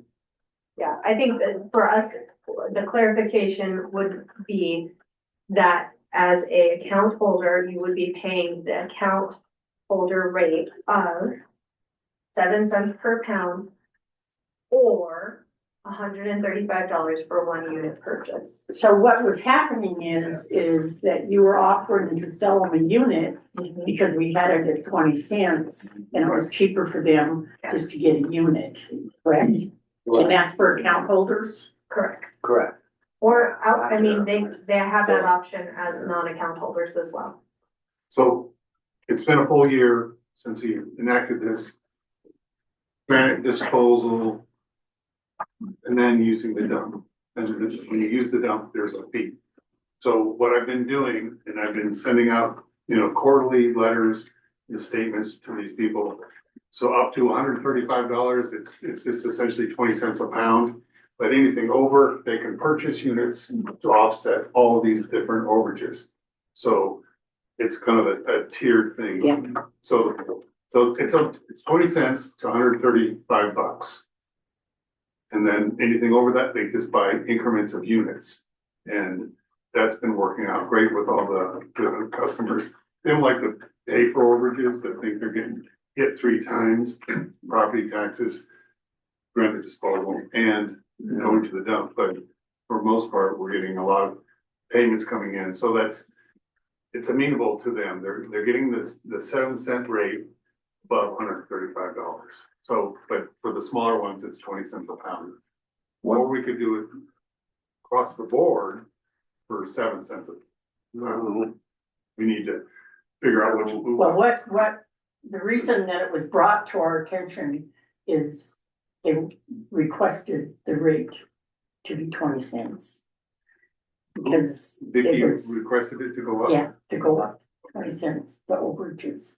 Okay, well, I wasn't. For non-account, for- for non-account people, right?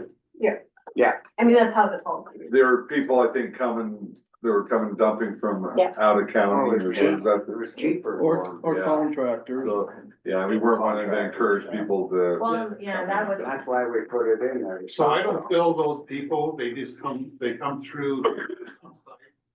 And the weight is determined, and then they have to make payment when they get there, either call in a credit card, check, or cash. And that's what the dump sites are doing right now. I collect those on a weekly basis, and I enter all that information into our system.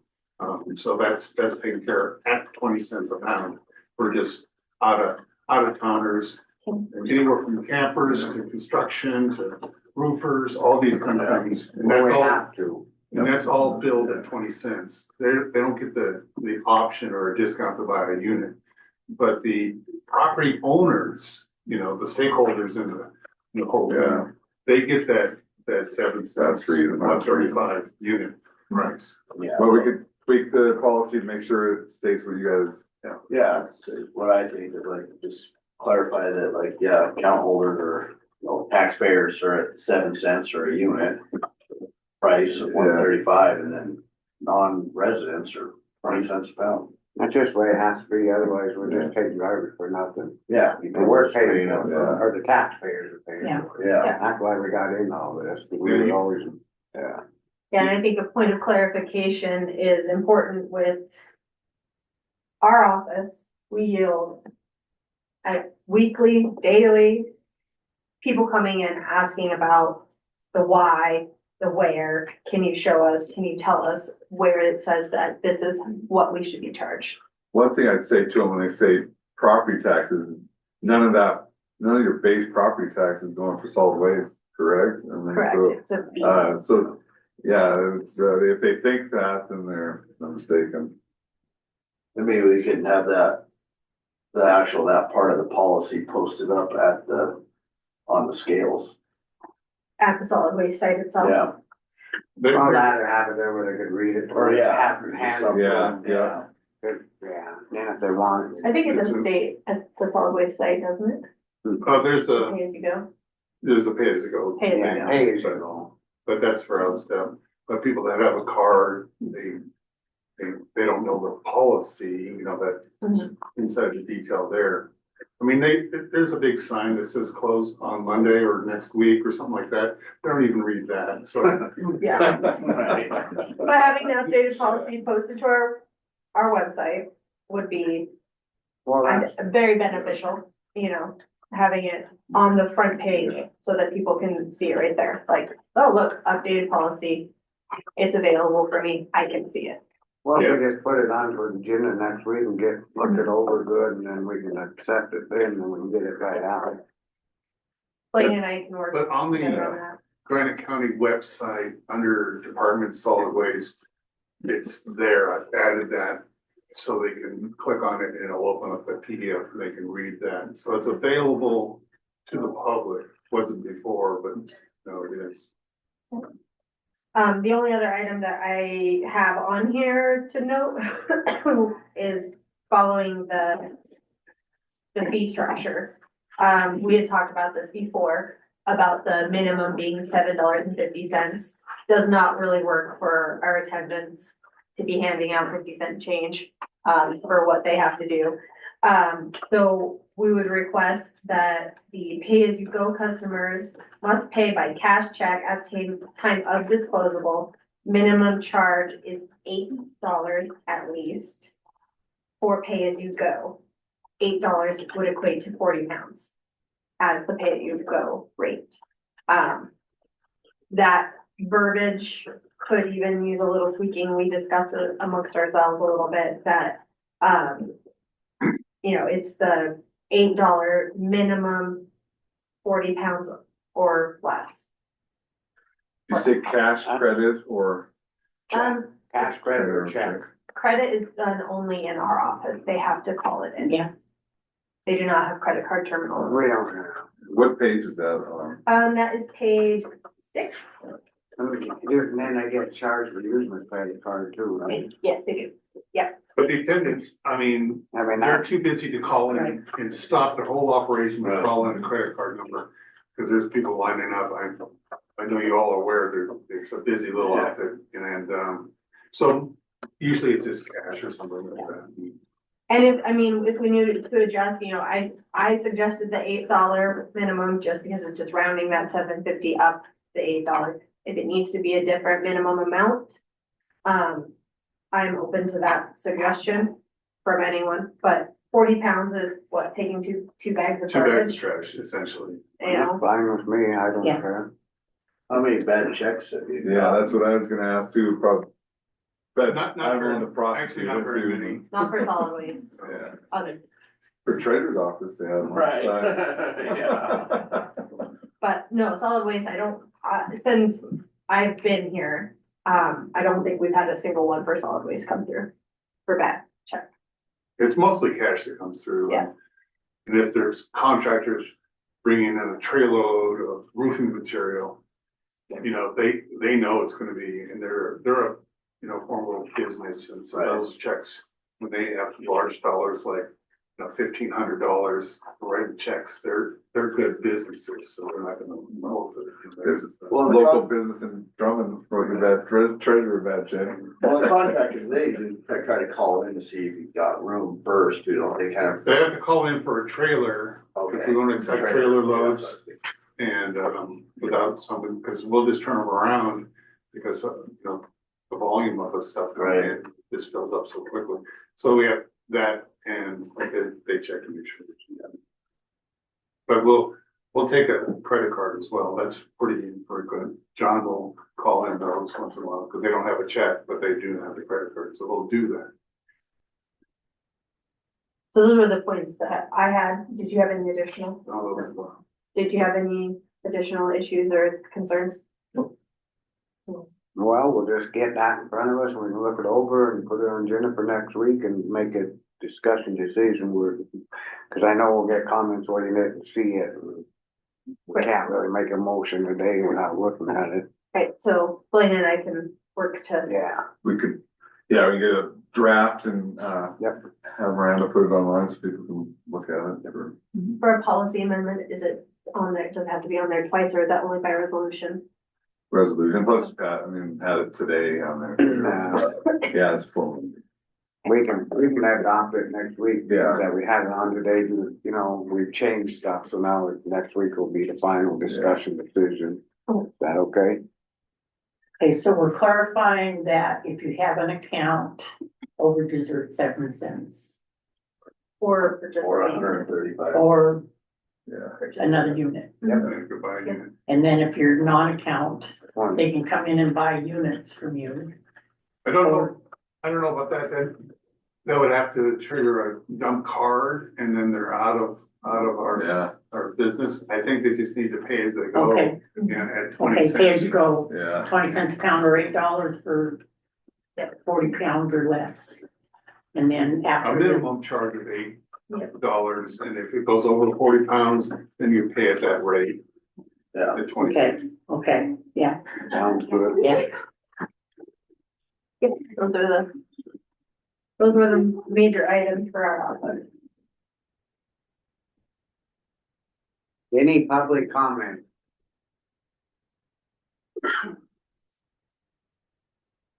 Then we'll have to look over these units and try to figure them out, huh? Yeah, that's just gonna be a little. I was just looking at, this is mostly is what I gave you last August. Yeah, I may wanna adjust some. oh, sure, but Well, it varies. I mean, things can be tightened up a little bit, but yeah, as you know more about. Well, that's mainly gonna be on you guys, and then try to figure out what, cause you're the one picking, we're not. Yeah. And yeah, it's, yeah, we can't really, we don't know what we're doing. And it Yeah, might be I'll some try- negotiation, but I'll go through this, cause this was last July. Well, maybe if you can get that done, then we'll have that next week too, just, can we just have something in front of us and look at. I don't need to be here next week. No.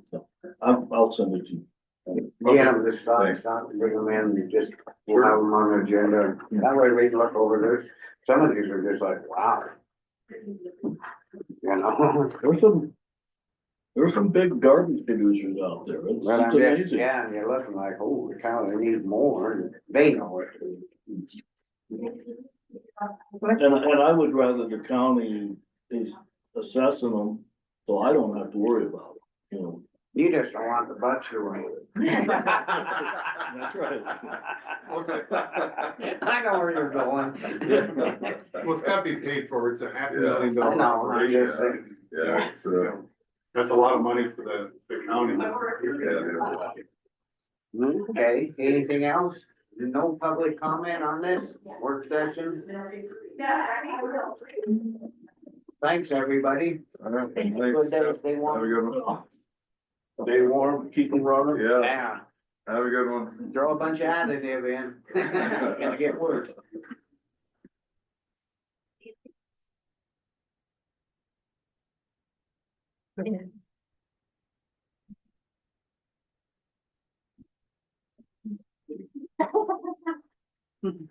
I guess I'm sticking around. Hello. Good, how are you? Oh my gosh, I'm good. It was a beautiful drive. I can't complain. It was really nice.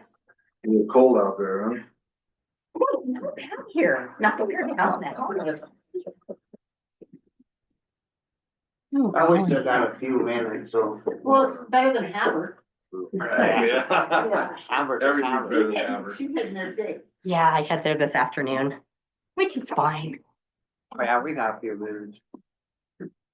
Oh, how did they stand? Hanging Excellent. in there? Excellent.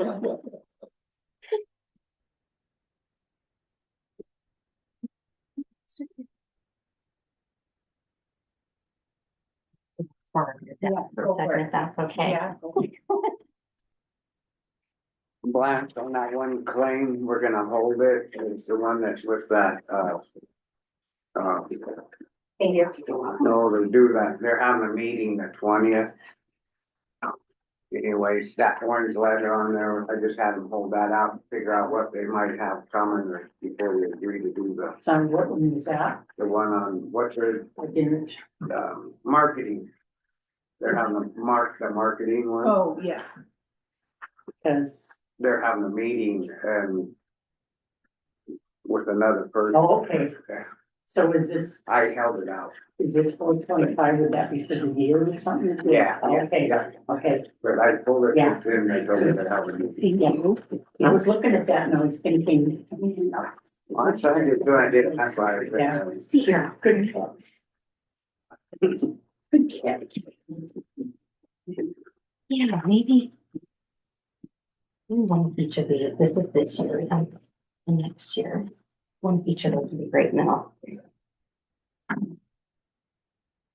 Get to this one.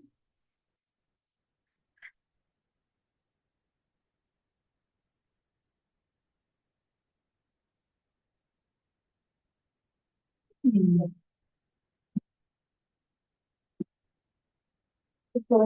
over for this? For any other department heads coming? Should, I mean, that's How are you? pretty important. I got, I'll.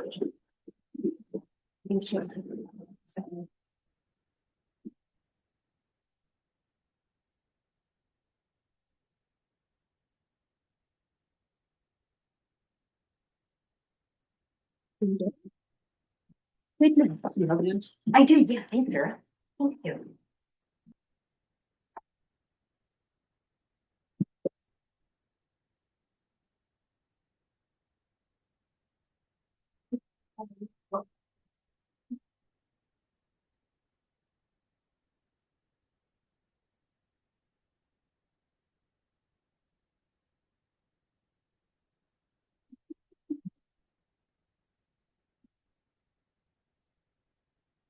There's no.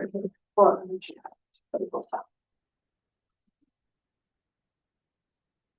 She is. We just ran into her on the way out. okay.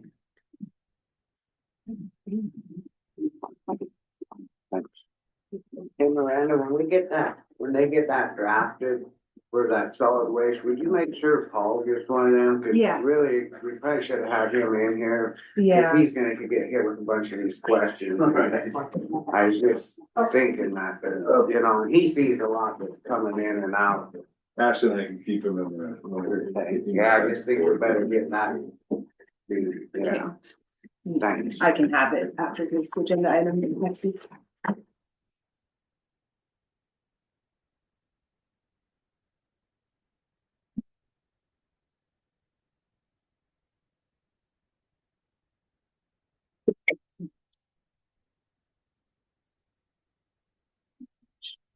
Well, it's early enough. We can go ahead and you can get started. I don't know if, did you say Sarah was coming in? No? She's, out of the building right now. I told Becky that if she I'll probably sit wanted to the join us. No, we can go Yeah, ahead and get started. With you, and introduce yourself. Oh, gosh, yeah, sorry. Joanne Romasco with the Mako Healthcare Trust and just here to kind of go through the renewal. Vera Peterson. Also with Mako. So, and we've recently, I should introduce, so Vera is going to be a new account manager. She's been with Mako for a while. Prior to that, she was the clerk and recorder in Stillwater County for, Sweetgrass. or Sweetgrass, I'm sorry, Sweetgrass. Yes. And, yeah, she's been with Mako for about a year and a half now. So, been working with us and we keep jumping in. Callie, went and moved to Arizona on us. Oh. I know. I guess I can't blame her right now at this moment, right? So yes, her boyfriend had retired about a year ago, so she went down with him and they're looking around and trying to figure out where they're gonna plant the roots, but so she flew out on Sunday. Yeah, it's just for this cold weather. But yeah, well, thank you, and thanks for, again, being with the trust as many years as you've been with the trust. We certainly value your partnership. Are there any items that you want to make sure we cover, any issues that are going on in addition to just going through the renewal? Yeah, there's been people complaining about Alliance dealing with them. Well, Allegiance? Allegiance, yeah. Okay. Yeah. Quite a Oh, few. okay. It's, So, yeah, yeah, it is not pretty, yeah, not getting widespread. back and kind of rude. And it's- Oh, really? Yeah, every, I'm dealing with. every them. vision, Oh, the See, vision we sent claims, in- yeah. everyone, my wife's on the phone for an hour trying to get them resolved. My son's Blaine Cooper Bradshaw Junior, and she'll put on there Junior and they'll do it to mine. It's just, I'm fighting with Okay. them right now. I tell you, they're I not the haven't- best. Okay, well, and do know to contact us, because we have direct contacts with Allegiance. But we get we can get shoved things right resolved. over to them because they're the ones doing the billing. And then you gotta sit there on the phone and Oh, they're not but- the nicest people. I'm not very happy with. That's a bummer to hear, because but again, please let us know, and if you have specifics, always send them to us, like, and the vision, it's interesting, we've been having trouble with vision the last year. What's happening with a lot of vision claims, I don't know if this is what's going on with yours, but I can research yours too. But is the providers are putting medical diagnoses on the vision claims instead of just that you're coming in for your vision screening. So what happens is then that claim gets submitted and it processes against your medical deductible, and it won't process off vision because the providers are putting down a medical diagnosis instead of just screening. So we're having to kind of intervene in those. And so when we know about it and people tell us, we'll contact Allegiance and say, no, just process it off of their vision.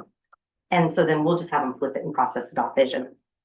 But when the provider submits it with the medical diagnosis and not screening, that's what's happening a lot this year. I don't know why the providers are doing that all of a sudden. If they think it's going to be a better benefit, but it's a worse benefit, not worse, but it applies to your deductible then instead of just processing with your vision benefit, which is a bummer. That could be one of the issues. One of the issues I see is training. The customer service people don't understand the rules. The one, Okay. we ordered like one set of contacts and she thought that was it. And you can order up to multiple sets of contacts up to the 350. Absolutely. That customer service person didn't even understand that rule. Okay, Yeah. okay. And yours have been with vision claims Yeah, as well, okay. well, there's another one too, it's getting worked out. Okay. We'll talk to them and then they'll say they'll get back to us in like a couple days and don't. That's a big issue, yeah. Okay, Then and they they get- are, And they yeah. don't get back in time and then you get turned over the claims. That's So- not good. Definitely holler at, I mean, give our office a call, because we will intervene and contact your provider as well to say, hey, listen, this is what's going on, to prevent that from happening. So when you have situations like that, do reach out to us, especially if you're not getting anywhere with them. But I'm gonna follow up with Erin, who is our the head of our account, to just provide him specifics. All right. And then that way they can dig into it, because no, that's not, we don't want to hear that. That's the only complaint I had so far. Okay, So. yeah, well, I hope that's it. You know. I know, but certainly, yeah, that doesn't make me happy, so I'm glad you're telling us the details. Is yours do you mind me asking you, is yours a vision or is it something else? Something else. Yeah. Okay. Oh, something else. But it's Okay. just ongoing. Yeah. Every time I go, it's like, I just don't even wanna go, cause it's a bigger pain in the butt to deal with than, Yeah, it's no, not good. okay, well, I'm gonna, if it's okay with you, can I pull up your claims and just go through it with Allegiance? Is that okay with you? Yeah, Okay, and I'm gonna do the Yeah. same thing with Yeah. your vision claims. yeah, I don't, problem. We have another one on a surgery that my daughter had too. You can look that one. Okay. I will do that if that's, yeah, as Yeah. long as I've got your permission, I'll You dig do. into it Yeah. and be in touch. Alrighty, well. Okay. Well, excellent. Well, I think what I'm gonna do is jump into this plan performance report. This is kind of goes through like how this compares Granite County to all the other counties, and like Mako as an umbrella, and you'll be able to see your performance last year as compared to this year. So just on page 1 is the financial dashboard. You can see the paid claims. The bar charts, or the blue bar is the number of claims. And then the average claim cost is the one that kind of goes up and down and up and down.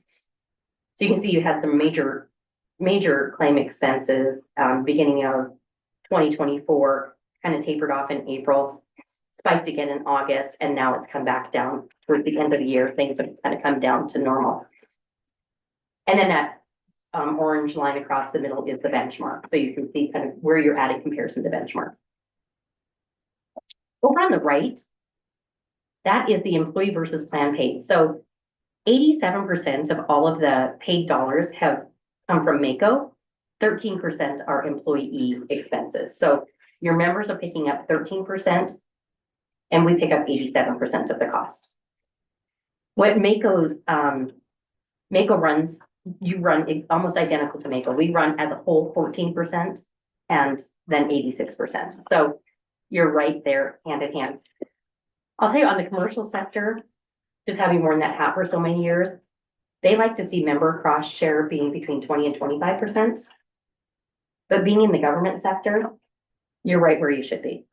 This is normally what we see in the government sector. 96% of, there was 96% claimants to members, meaning 96% of the people on the plan did have claims. We like to see that number high because that means they're going in for care and hopefully getting preventive services. And We don't have those silent walking around heart attacks that we don't know about. So that's a positive thing. Your medical claims, PMPM is per member per month. You've been running 67% higher than benchmark. So your per member per month is about 67% higher than what we see at NACO as a whole. Pharmacy claims are running 131% higher. Your biggest driver in this county is pharmacy. And specialty RX is 2% higher. And we'll go through pharmacy a couple pages later, but pharmacy is a big driver here. On your demographic distribution, we just look at this as far as what your average age is. Your average age of your employees is 46.5. These are for the ones on the health plan. We don't know. I mean, you have lots that aren't on the health plan. We don't include in this, but MACO's average is 46. So you're running par with MACO as a whole. Average members, this includes all of the dependents and spouses that are on the plan. Your average is 44.8, MACO is 39. So you don't have nearly as many children on the plan to bring that number down as what we see in other counties. So that's just kind of your demographic distribution. The other thing is when you start looking at like the 40 to 60 plus range, you have a lot more in the 60 plus range than benchmark, than what MACO's percentage is. The reason we look at that is the older we get, the more money we cost. And so typically, I mean, it's sort of, correlates 1-to-1, but it's just what happens as we age. On page 2, this is the coverage by relationship class. So this shows how many dependents, employees, and spouses are on the plan, and then what the spend is at the bottom of the page. So really you have 71% of the members on the plan are your employees, roughly 18% dependents, and 11% spouses. So that just shows you your mix of who's on the plan. And then you can see the biggest utilizers of the health plan are your employees. So you jumped up pretty significantly in the last year from 23 to 24 with the employee cost. So the dark blue is the current period, that was 2024. 2023 is the light blue, and benchmark is the green. So your employees are above benchmark, and you had a jump from last year, 23 to 24. Spouses, you're below benchmark, and low spend. Dependents, the spend on dependents came down significantly from 23 to 24. And then on page 3 is the risk analysis. What we do is we look at, okay, the demographics based on everybody on the plan, what is their risk? And it's sort of like everything, keep in mind, everything's based on claims data. So it's only based on the diagnoses that are on claims. So it's pretty subjective in that perspective, but they look at the diagnoses on the claims and they say, okay, here's the current risk and what do we project the risk to be? So for example, if somebody has like a hip replacement, I call those a one and done. You're going to have a lot of expense this year because of that, but then it's going to drop off and you won't have expense in the future years. If you have a new cancer diagnosis, that's different. You're going to have expense this year, but probably projected more expense in even the coming years. So that's what it does when in looking at risk. And in looking at your risk, you can see, no surprise, risk jumps when you get older. So you can see it starts to peak in the later, from 40 up is where the risk starts to climb. And the current risk score of Granite County is 1.48. Keeping in mind a normal risk for a population is a 1.0. So you're running quite a bit higher in a risk category. And your prospective risk is projected to get a little bit worse. That's what, just based on the claim information.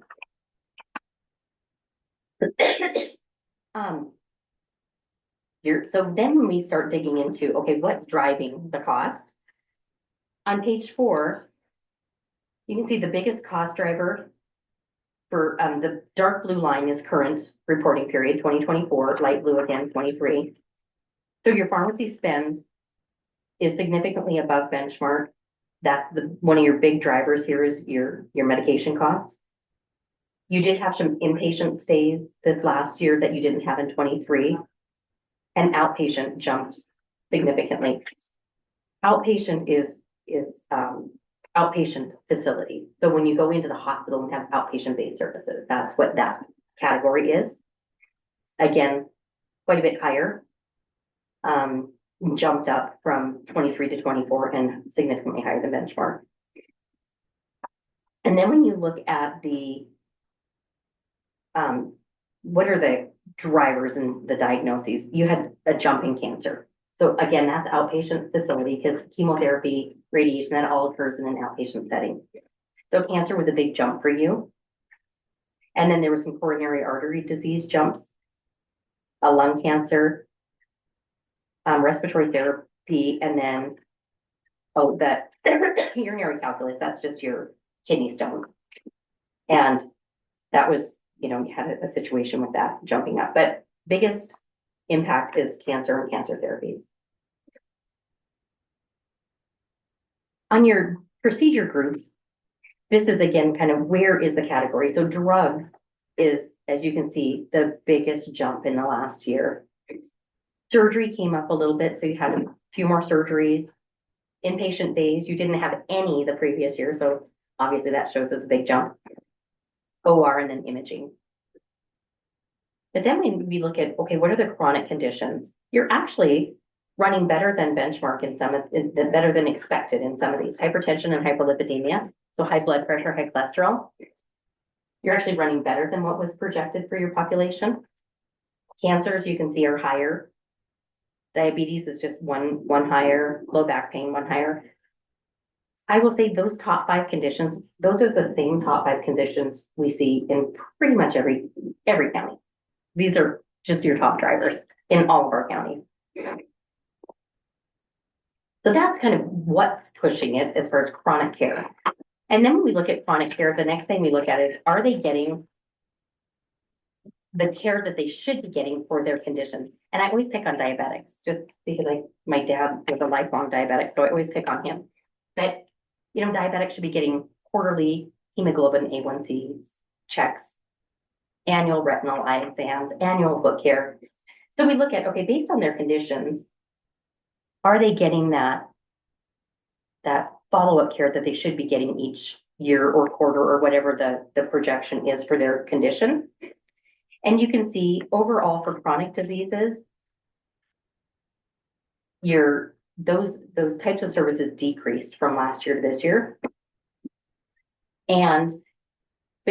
So it shows like basically 34% of people did what they should be getting. But if you look at some of them, for example, if you look down at diabetes in the first chart down lower, there were 5 diabetics on the plan.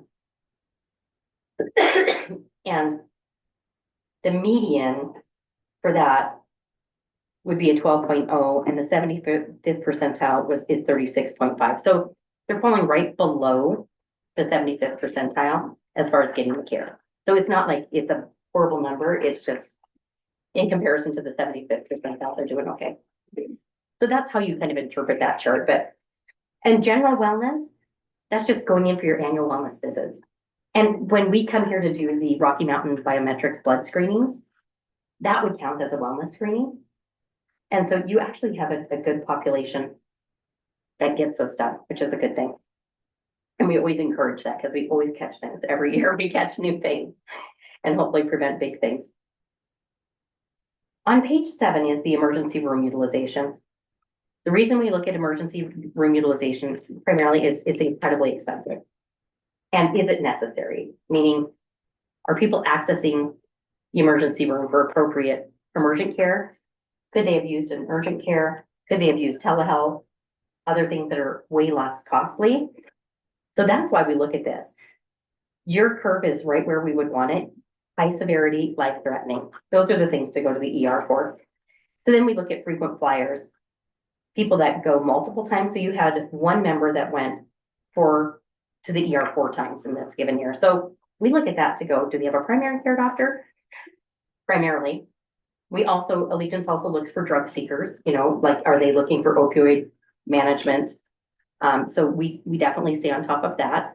And then the other thing we look for is, could it have been better utilized for things like a telehealth visit? So we look at potentially avoidable. But again, you only had one person in that situation, so that's a good number. Of the ER visits that did happen, 37.5% were potentially avoidable based on the diagnosis. So we would consider to be not an emergent diagnosis. One was acute bronchitis, one was back pain, and one was headaches. So three visits total could have been avoidable and maybe better utilized an urgent care or telehealth for those conditions.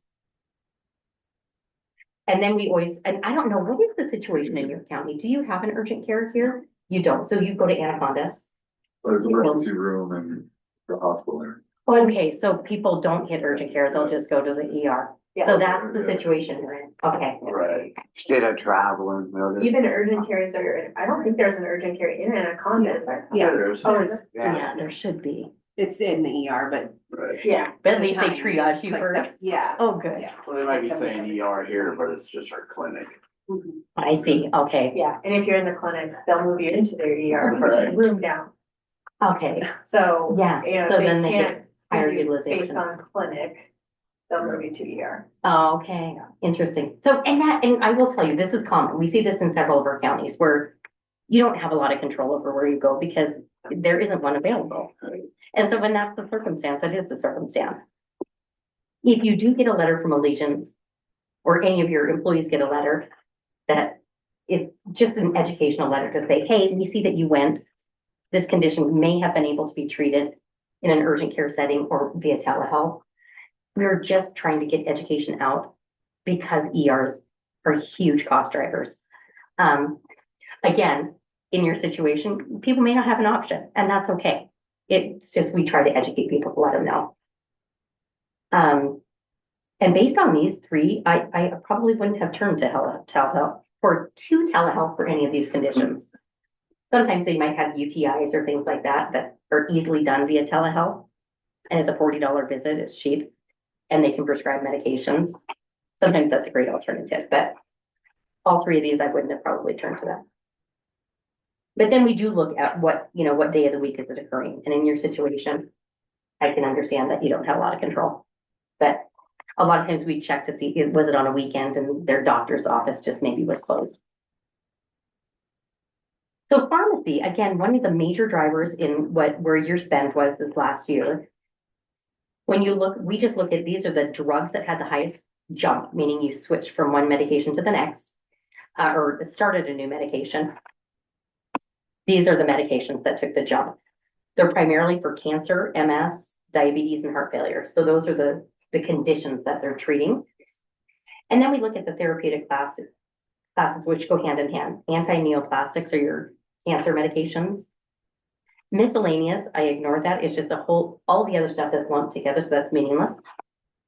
Cardiovascular. And again, some of these have tiny little spikes, but again, it saw it as a percent change. But I would say the biggest driver here is your anti-neoplastics and your MS medications. And then we do look at your therapeutic equivalents on top of page 10. And the reason we look at this is, and honestly, your spread looks really good. You have 64% of your people on single source brand drugs. That means they own the patent. There's no alternative out there, which means they're costly. So the manufacturers own that medication still, and the cost is high. So we don't love to see that be a huge number. And surprisingly, yeah, yours is good. As you can see, Mako as a whole, we run about 76% on the single source brand, and only about 15% on the other, or 25% on the other. Can't do my math today. And then the RX by age cohort. This is just looking at the per claimant and per script cost and what age band that's occurring in.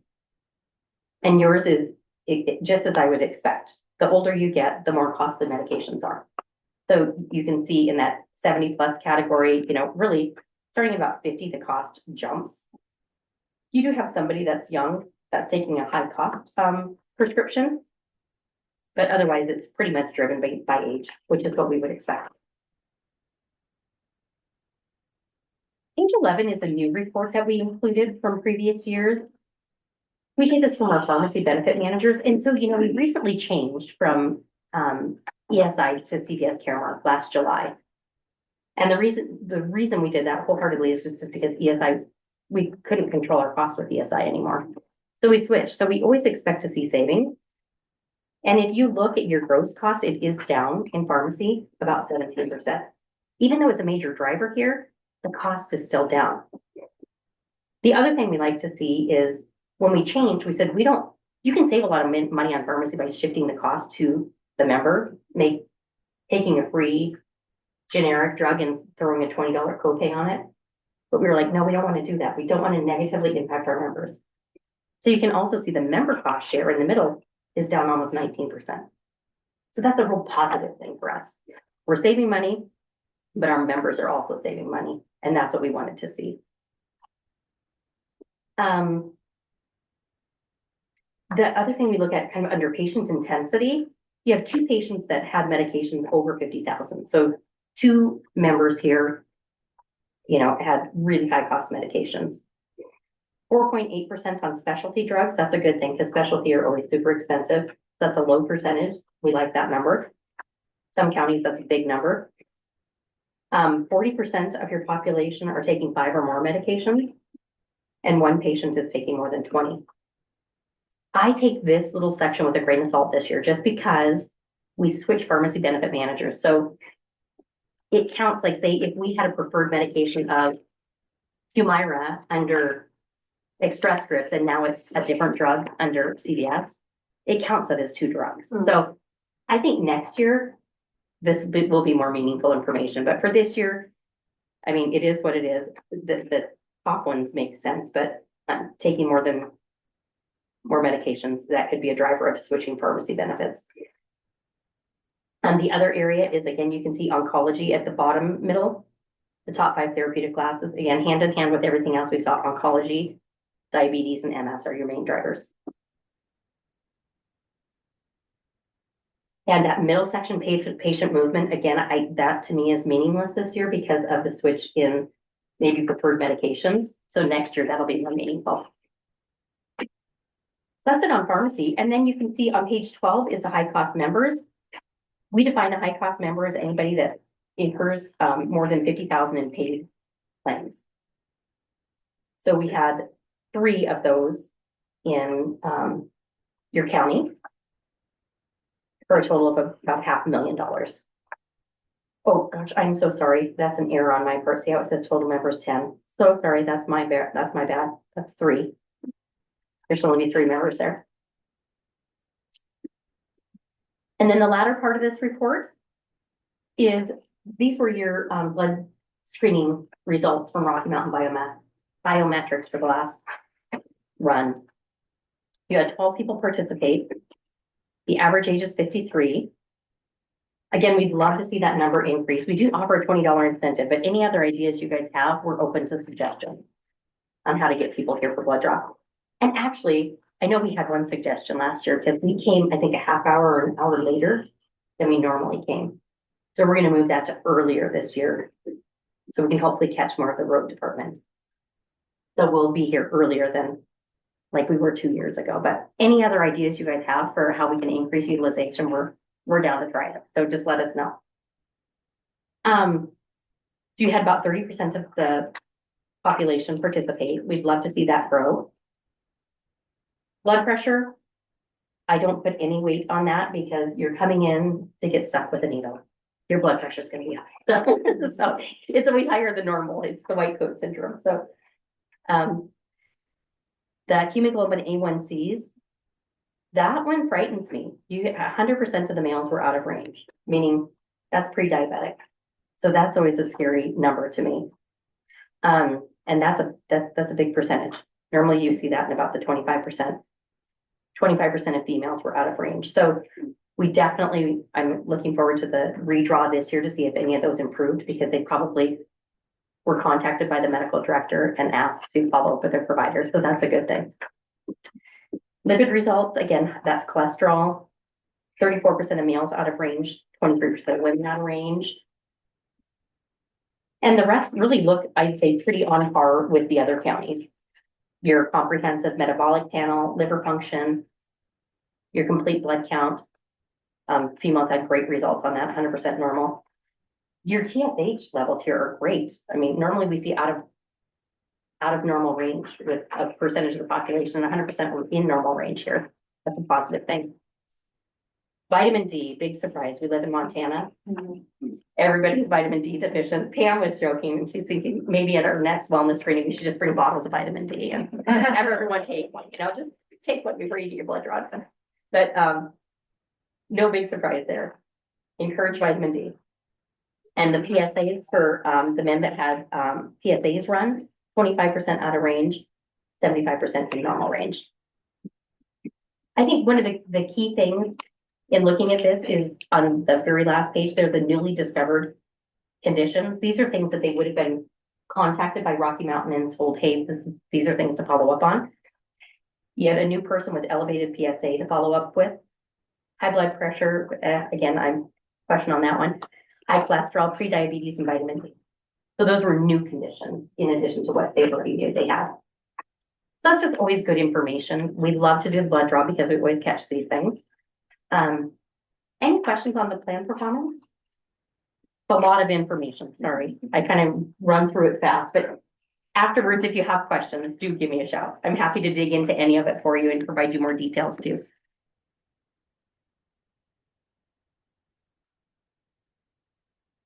Okay, well, we'll just jump into the rates then, what we've been waiting for.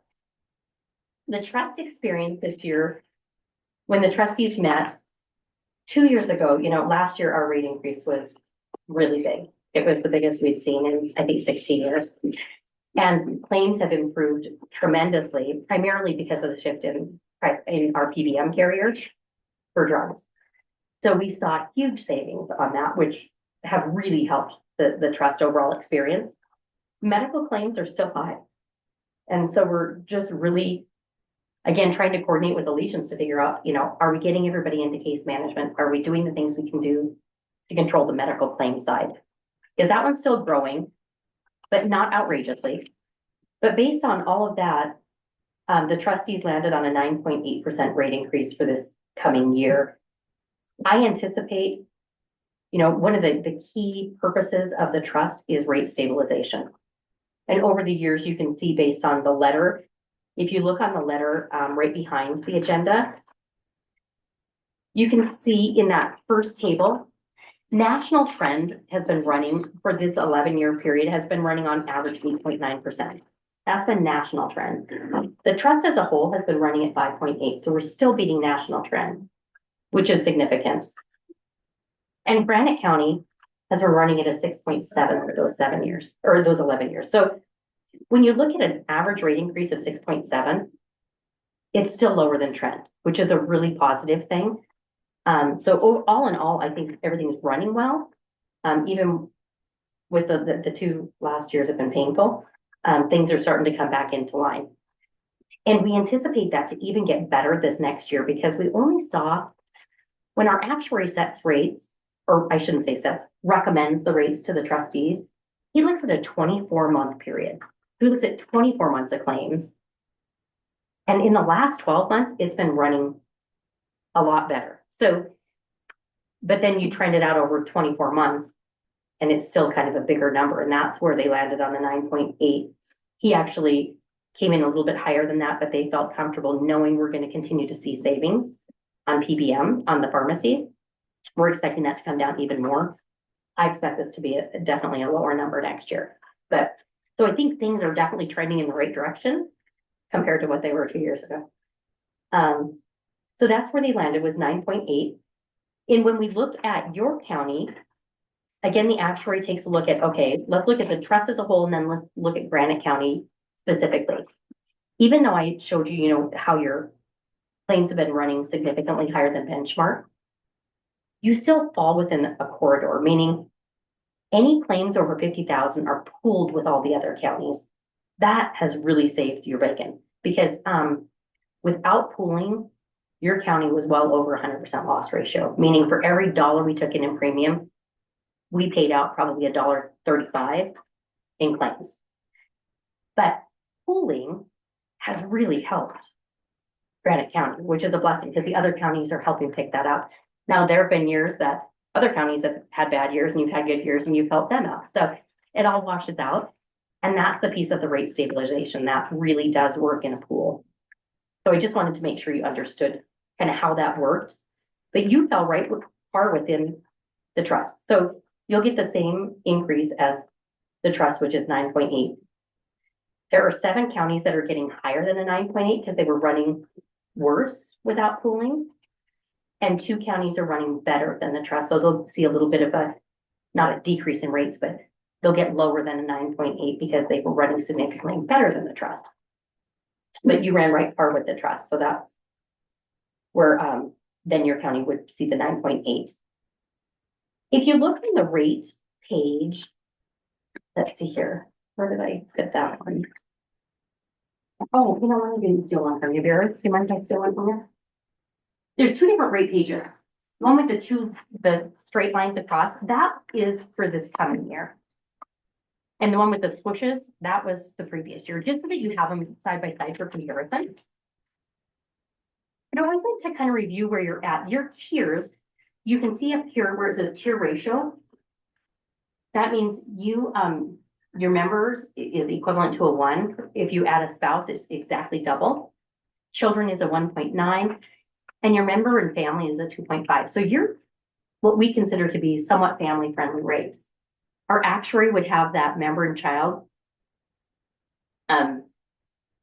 Actually, I think that I'm trying to think 1, 2. I think they would have. He would put that at like a 1.72, and member and family would be the 2.81. So he would recommend a little bit higher on family. So you have a little bit family-friendly rates. Keep in mind, if you want to shift and change these at any point in time, we are happy to run the numbers to show you what that would look like for premiums. So if you ever want to shift those tiers, happy to do that. Right now you have 31 people that are employee only, 4 that are employee spouse, 3 employee children, and 2 that cover the whole family. So that's the breakdown of who's on which tier. The bulk of your employees are on that high deductible 3,500 plan. So 22 are on that plan. 11 on the 1,500, the RM 1,500, which is that traditional style, kind of richer plan. 5 are on the RM 500. And then 5 are on the basic plan. And that's a 70-30 co-insurance compared to the 80-20 on the RM traditional style.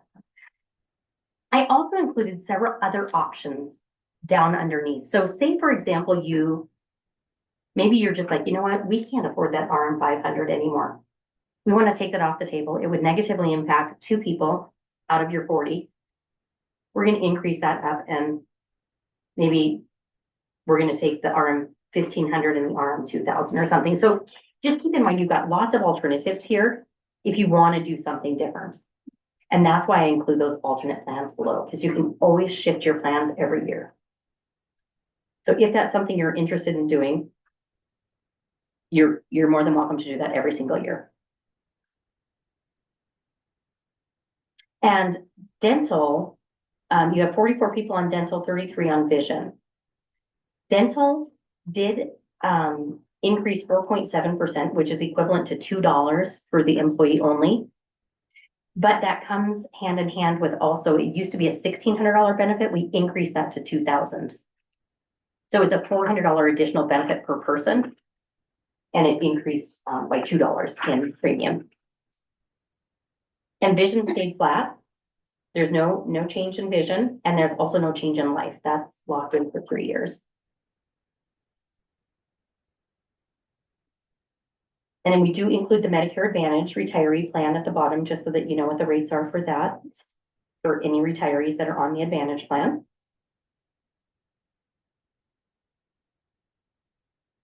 Any questions on that before we kind of walk through what your logic is? It's the current plan that comes on. Currently you have the RM 500, 1,500, BP2, and HD3. Those are the 4 that you offer today.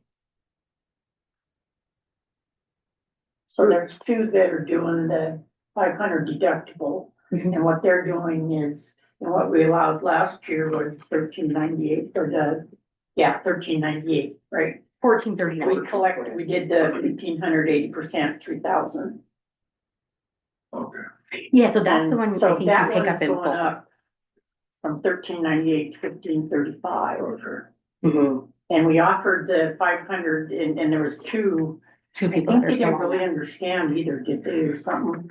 I actually was wondering if those maybe are people that were involved in the collective bargaining agreement that with the union. Remember how when we got rid of the CM 200 years ago, we replaced it with this? Because it actually was a better benefit. I could look to see who those people are. I thought that might be, I wasn't sure if they were part of the collective bargaining agreement or not. Yeah, I'm thinking that's what happened, because I think I know one of them, they didn't realize that they just kept it at the 500 deductible. And they could have switched to a different one. And they could have switched, and then we only allowed the 1398, so they Correct. paid the extra premium for the 1635, and they didn't even realize it, and then they realized that they were confused when they did the open enrollment. Oh, really? That's when Okay. you were asking about having a meeting and telling the people they could come in and sit Yeah. down with Pam. Absolutely. We love that. And they Nobody don't, showed up. Right.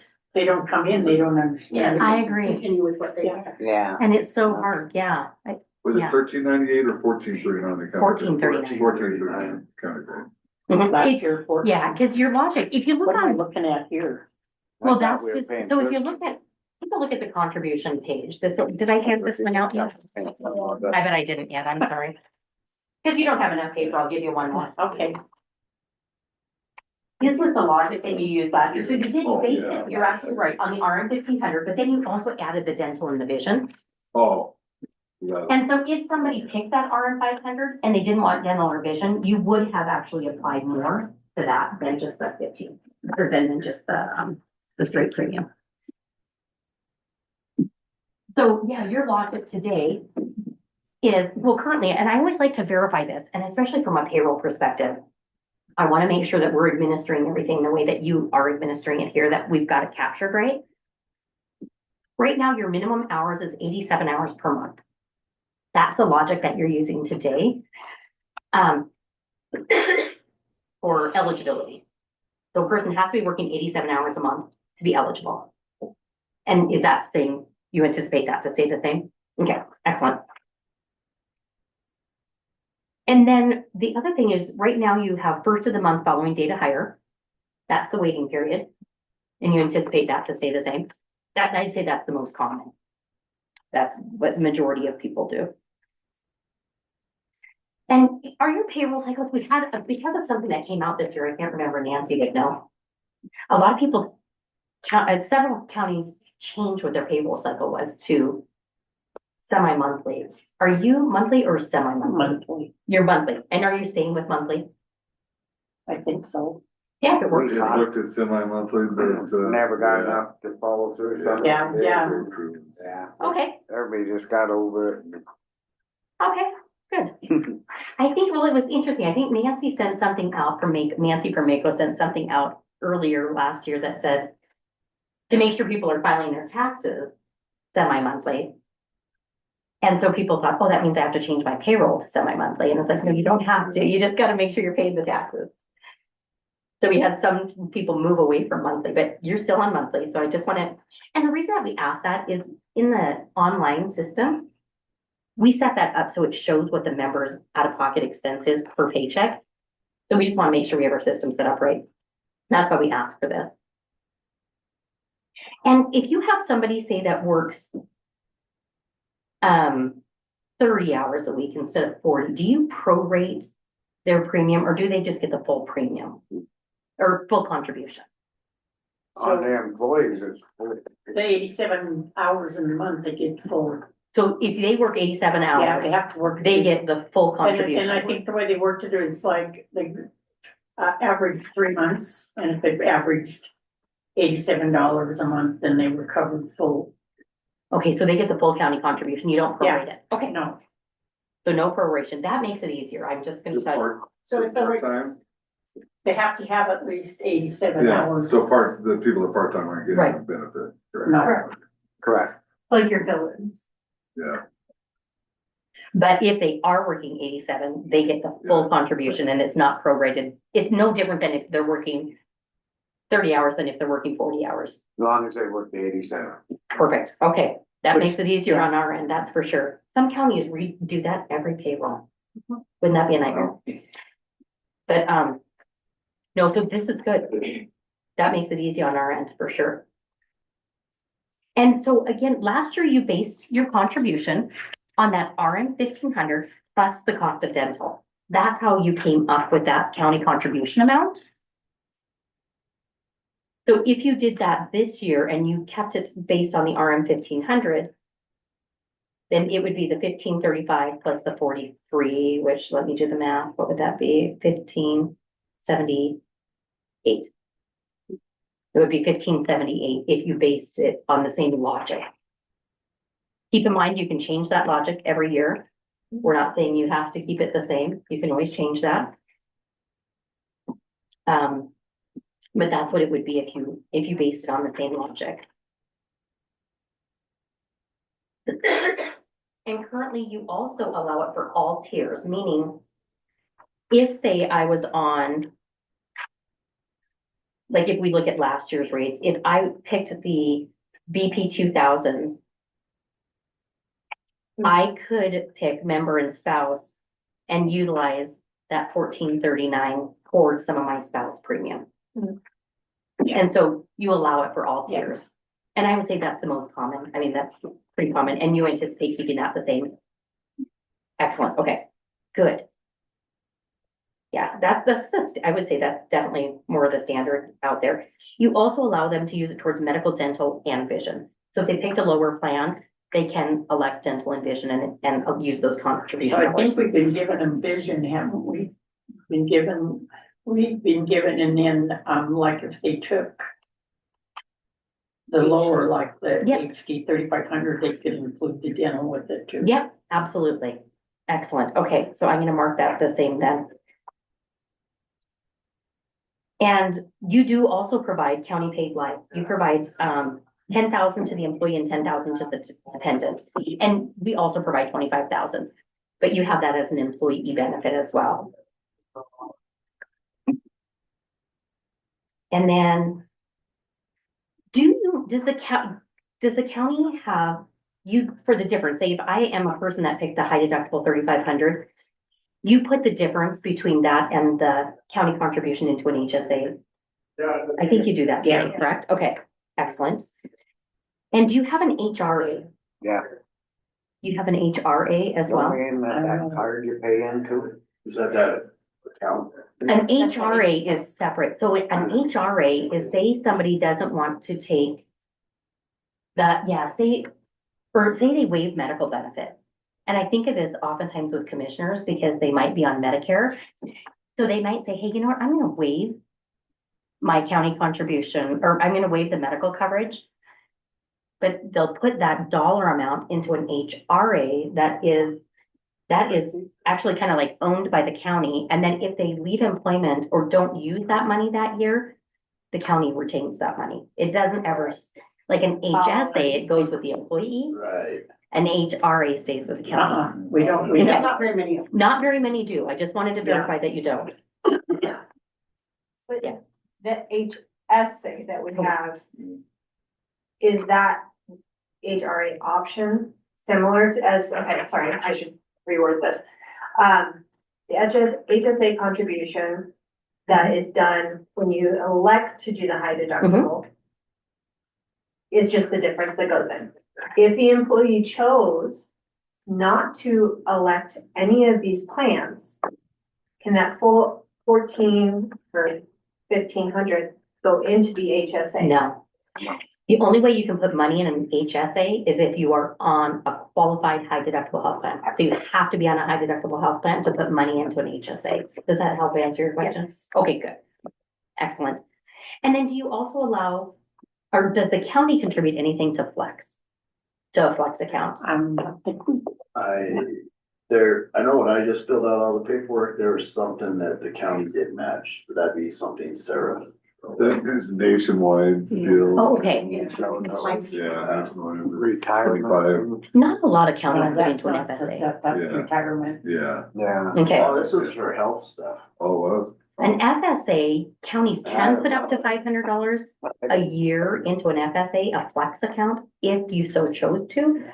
We don't have a lot of counties that do that, but I just wanted to verify The that. flex account where you gotta use it within the same year? Absolutely. Okay, well, this one was different because you didn't have to use it within the Okay, year. so that would be different. Yeah, flex Yeah. would be, it's like use it or lose it. So people that aren't on a high deductible health plan can have a flex account, and a lot of them do. But it's whether the county contributes anything towards that flex. You, like I say, you can up to $500. A lot of them don't, but you can up to $500 a year. But I just wanted to verify if you're doing that or not. So no, okay, I'm gonna mark that as a no. And then employees, so not the county money, but the employees can also put additional funds into their HSA, correct? And do you allow the employees to put money into a flex account that aren't on a high, like if they wanted to, like daycare flex or healthcare flex? You don't have any flex? I don't know, I don't, We never do heard of not- this. You do not. No. Okay, excellent. It's all new, it's like, oh. I hear you. No, I know. And I'm sorry we're throwing all that at you this year, but these things, are things that have come up over the last year, and it's like, oh, we really need to make sure we're capturing this right. So I just want to make sure we've got it right.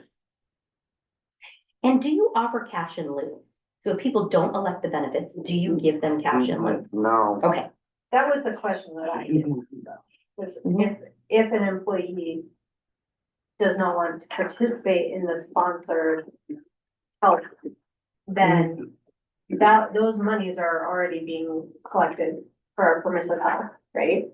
But we know we're gonna have 44 employees for the year, so permissive health collects 44 employees worth of money. Mhm. What A if, percentage a percentage of that, yeah. Mhm. No, for the isn't permissive levy. that where we got into that, they could find the Oh, insurance no. cheaper. That, but yet that, they didn't that goes want- towards the expense that the county pays for your benefit, the Right. permissive health, the permissive levy. Mhm. The county commission has always said no to that cash and. No, yeah, absolutely no, And I will say. because it would ruin doesn't our, happen it very would often. ruin our group. It does. Mhm. What can happen is there are some counties that will allow it if they can prove that they are on their spouse's health insurance. But Yeah, we they don't have to want prove that it's another group. It has to be another group coverage. It can't be like, I'm gonna take that money and I'm gonna go out to the exchange and get something cheaper. They can't do that. It has to be group coverage. That's what Um, happened to some of them other insurance that come in and propose to us and. Absolutely. They're No, trying to that break gets you in it trouble. all You up. can't, especially as a government entity, you can't do that. But, if they can prove that they're on their spouse's health insurance and they can show that they have other coverage, group coverage. A few counties do give cash in lieu. Some it's just a flat amount, some it's just the difference of what it costs for them to be on their spouse's coverage. It's not the full county contribution. It definitely, there are a lot of rules around it that if you did choose to do that, I would have you follow up with Mackenzie McCarthy, Mhm. our person, just to make sure that, because I think it becomes taxable income.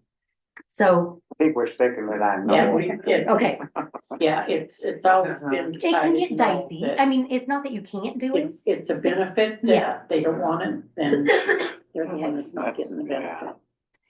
Yeah, and it definitely, keep in mind, it does have to be group coverage, like, because some people have been like, well, I'll just give them the money and they can go get something on the exchange. You can't, being a government entity, it We has to have be some group. come in on that, no. Yeah, okay. And again, keep in mind, you don't have to make all of these decisions today. If you are able to make your decisions, we can get signatures and be done today, but if you want to do that at another meeting, you can always make your decisions to make the changes on another date. So I think the only thing remaining on this form would be identifying whether or not you want to keep your contribution based on that 1,500 plan plus dental, and what that contribution amount is. Everything else, I think, is, Go up $130 from where we are. correct. It would be the, let's see, 1570. thank you. I think that's what, yeah, don't trust my math without a calculator. Thank you, yeah, 1578. So the 1535 plus the dental of 43. 1578.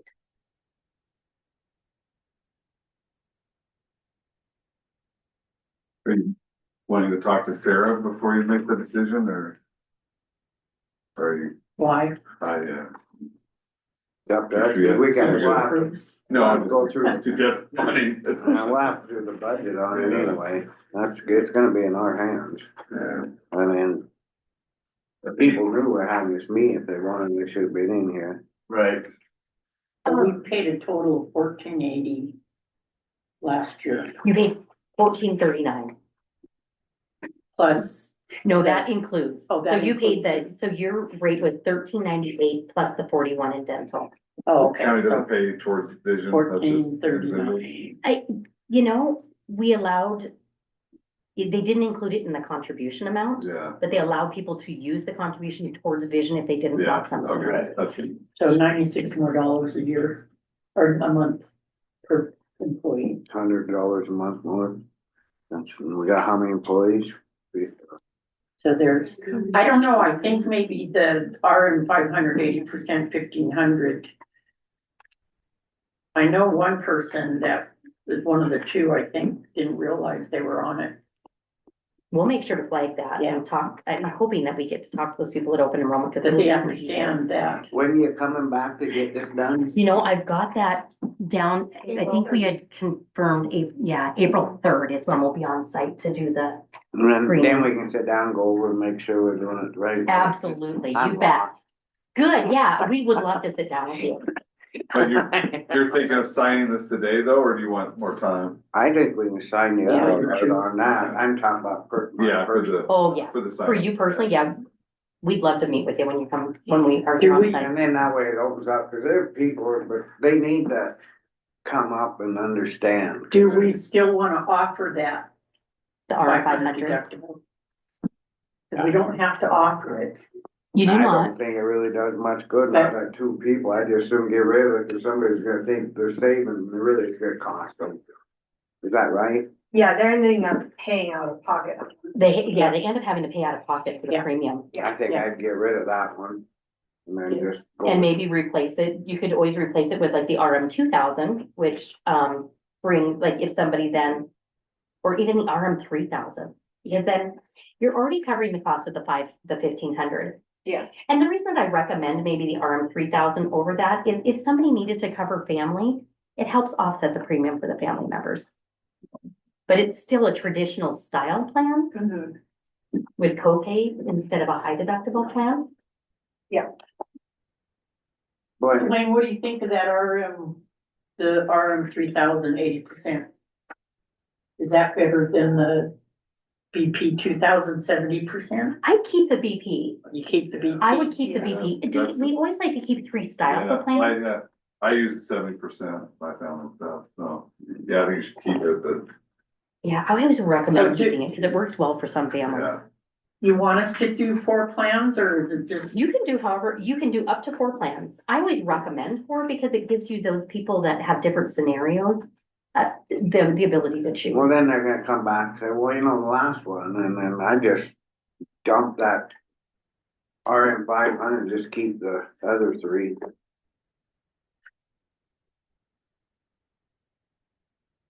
Blaine, do you think we should offer 4 or just offer 3? I mean, it's okay, it doesn't affect NACO at all. No. so, No. Yeah, I'd opt for, You want to leave that 500 on there? or, No, because then they're paying more for their, That's what I was. or it could be one of these other like higher deductible ones, I don't know Oh, that's true. if people would, What one would you recommend that You take know- over? The RM 3000. Yeah, my thought would, you have a couple of different alternatives. You could go to the RM 3000, which gives them that traditional style plan still, but with a higher deductible to maybe bring more family members on, or if you wanted to jump up and offer like a high deductible 5,000, people that have already been on the high deductible 3,500 probably have that 3,500 now stashed in an HSA. So to jump to a 5,000 isn't a huge jump because they already have money tucked away in their health savings account. And you'll be contributing money to that. So my recommendation would either be add another RM, but increase that deductible to a 3,000, or maybe add the HD 5,000. Because people that want the 3,500 can stay on the 3,500. But if they have already accumulated, Yeah, they I can jump guess to that's 5. what, when you come back, a person can look that up and see, so if we could throw that Absolutely. 5,000 one in on there, then maybe someone would wanna do it, I don't know, it's. so the RM $3,000 deductible or a $6,000 deductible family. It's a $3,000 deductible per person, maximum 6,000 out of pocket. So it's $3,000, but a maximum, so you have to have 2 people hit 3,000 to hit the maximum out of pocket of 6,000 With an 80-20 coverage. with an 80-20 coverage. So a family, member and family, $3,310 Mhm. total per month. Yep, in comparison to like the 38 for the 1,500.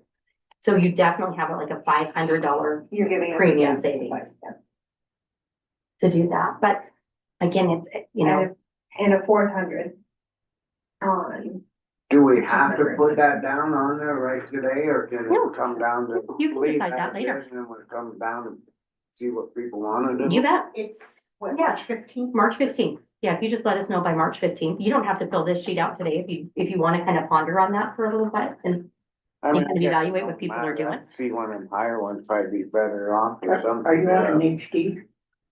I am because, You are? my husband has federal insurance. Which one do you like then? Your husband, okay, now that husband would, So this is, Okay. I'm gonna total okay, only because he's not on federal, he's not on FEP, is he? federal Blue Cross Blue Shield. For our whole family. Oh, but you just elect yourself today. Like you don't cover family today. No, just me. Good deal. Okay, I was like, oh dear, we can't do But that. I, Which one would you You're good. want then? Yeah, yeah. well, that's the thing, I'm gonna talk to Pam because Yeah. as of right now, it ends up costing me more to be on, cost me more money to be on our insurance versus just not having insurance at all through the county. Because I pay more for most of my services then as well, so. But you're double covered as your husband as well, though. It's not But I helping haven't you, been really, high deductible. besides that. But whatever you don't meet on your high deductible, your husband should be picking up. She's not on. It's just your, Yeah. So, It's, no, I'm on there too. yeah, Then no, that he should be, HD 5,000 then would be, yeah, it should be picking, his plan should be picking up your deductible if you've got coordination of benefits. Hmm. It should be. So his coverage isn't picking up right then. That's a problem. And yeah, But we can that's an talk. issue to talk with Pam about. and- You bet, let's talk. about that.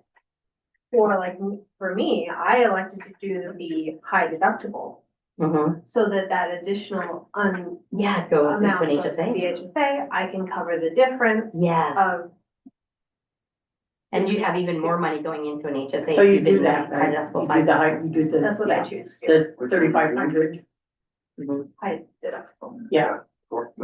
And so if you did an HD 5,000, you you'd have do more high money deductible. going into that. That's what Pam told me I should do. Yeah. that HD 5,000 is like the better one then. Based on how many people you have on a 3,500, that would be my gut feel, just because you have a lot of people already capitalizing on the HD 3,500. So then what happens is when they grow into the HD 5,000, if they already have money tucked away in that health savings account, they've already got enough to cover that. But then you get even more county contribution to put towards that 5,000 because the premium's so much lower. Yeah. So it's a matter of what you think your population, your employee population would like, but that's where I would say either the RM 3,000 or the HD 5. Okay. That would be my gut feel. But again, if you want time though to kind of maybe talk to some of those employees that are on the HD 3 to say, would you be interested in jumping to the 5?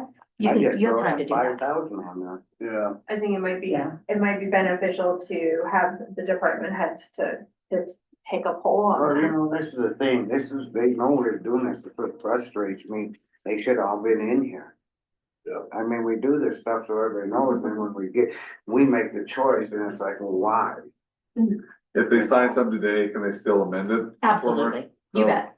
You can sign today and then amend it later. You bet, absolutely. Up until the 15th of March, if you can just, All right. yeah, that's fine. Yeah. So that HD 5,000, the premium's 1118. Mhm. So what we contribute, the balance would go into, it's the same as the HD 3,500. Yeah, the balance would be the difference between the premium and your county contribution. Like if you increase your county contribution to 1578. So they'd have the difference going into a health savings account. That's gonna be $130 more. Yeah. Employee. 130 more employee. Mhm. Per month into an HSA. So that definitely offsets the difference in deductible. Right. So we're scratching the RM 500, right? Correct. Yeah. Okay.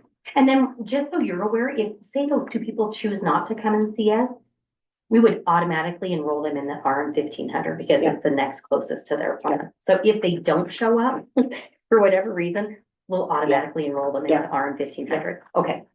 Just want to make sure that you are good with that. And we'll definitely reach out and try to contact those people because it will impact them. Yeah, I think put that HD 5,000 for an option. I agree. Okay. HD 5,000, yeah. Let's do that. So they'd be putting That's- $400 some dollars into their, Yeah. you know. So Yeah, so can we if do two HDs then? yeah, Okay, absolutely. so scratch this and then add this and then that's our 4. Okay, so that's what I've just kind of marked that. If you guys, if you're good with it, then you can sign it. 3, And again, you can change that. 8. And then here's the one that would change, keeps everything the same except for changing the contribution amount to the 17, to the 1578. So I encourage you guys to do a motion. You can do one. Oh, good. You get to approve the contribution and eligibility form and renewal rate. Do you have a total here? Can I'll motion what Blaine said. But then give your dollar amount of what you're gonna pay. There we go. I motion to add HD 5,000 to option the plan and to increase the county contribution to 1578. I'll second it. Public comment? Being none, all in favor? Aye. Motion will carry the pass.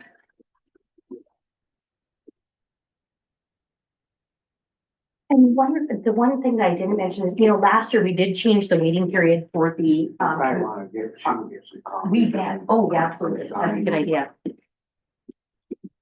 We did change the logic for elected officials so that their waiting period is upon taking office. There's no waiting period. That was changed last year. Yeah. Just wanted to make sure, because I didn't reiterate that. So I thought that's So like like your insurance starts January 1. absolutely. Yeah, it just doesn't make sense to have a waiting period on elected officers. Especially if they're already in the employees. Okay. There's my wife's number and Scott's. Thank you. I'm gonna, and I'll follow up on them. Yes, for sure. And then let's see here. Oh, and I mentioned the dental the benefit is increasing from 1,600 to 2,000 for that maximum benefit. So that's an additional $400 per year per member. Rocky Mountain Biometrics, we've coordinated for them to be here on April 3rd, same day that we'll do open enrollment. And again, we'll provide a $20 incentive if people come and get their blood drawn, hard cash. And then we are asking, do you think your folks would be interested in doing a second screening? The trustees approved us to come out and do a second screening each year, like maybe 6 months later. If that's something that would be interesting to you. You know, like some of these guys are working and out. I couldn't participate last year because of our MCTA. Oh, okay, oh, that's right. I forgot it was at the same time. Yeah. I hope we don't have that conflict this time. Blood draw. It's pretty cool. Yeah, Okay. they can do it twice a year. Yeah. Or if they would, I mean. Okay, we'll follow up to coordinate a date then for in the fall. Okay, absolutely. Plus 20. Yeah, and mean, what's Plus- nice is for the people that miss it, but then also some people have conditions where they really do need the follow through. Yeah. And the reason I'm totally transparent, always am, but the reason we really talked about this is we pay Rocky Mountain Biometrics $190 per person that has their blood drawn. They do a huge panel with 40 different screenings. Thank you.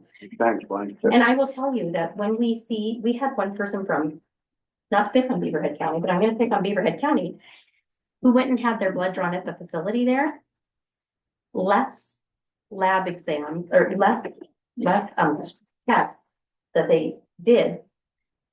They did do 4 different tests than we do, but less tests overall, $1,700 is what that cost us. That's crazy.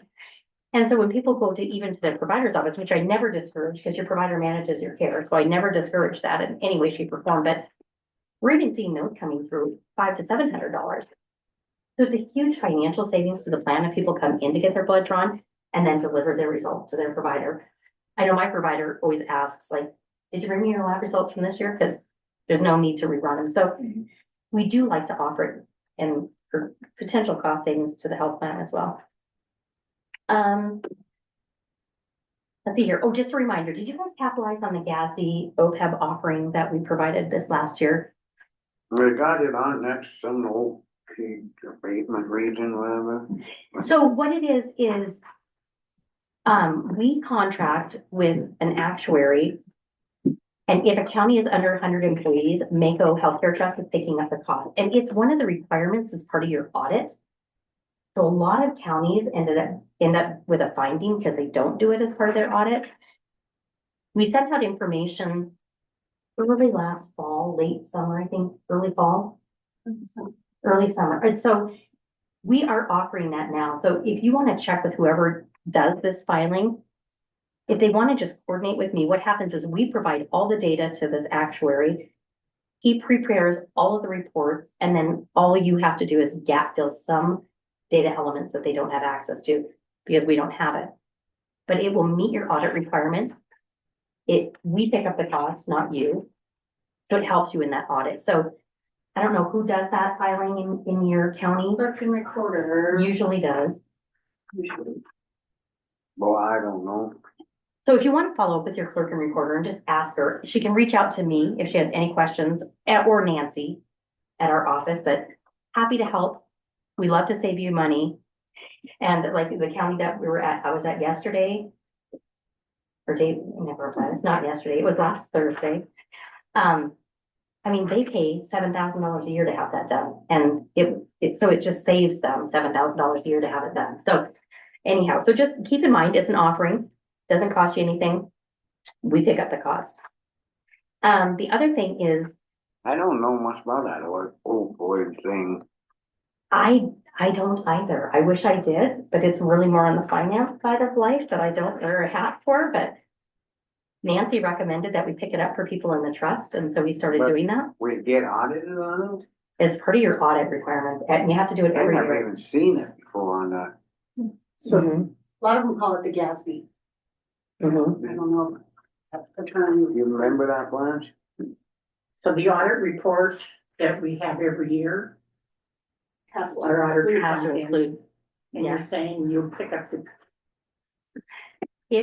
so the GASB audit that's required, we will pick up the cost and we. for the health contracted- thing, for the health part of it. Yeah, I mean, really, it's. I need to get the details from Nancy. I know enough to be dangerous, but. The component that a lot of counties get.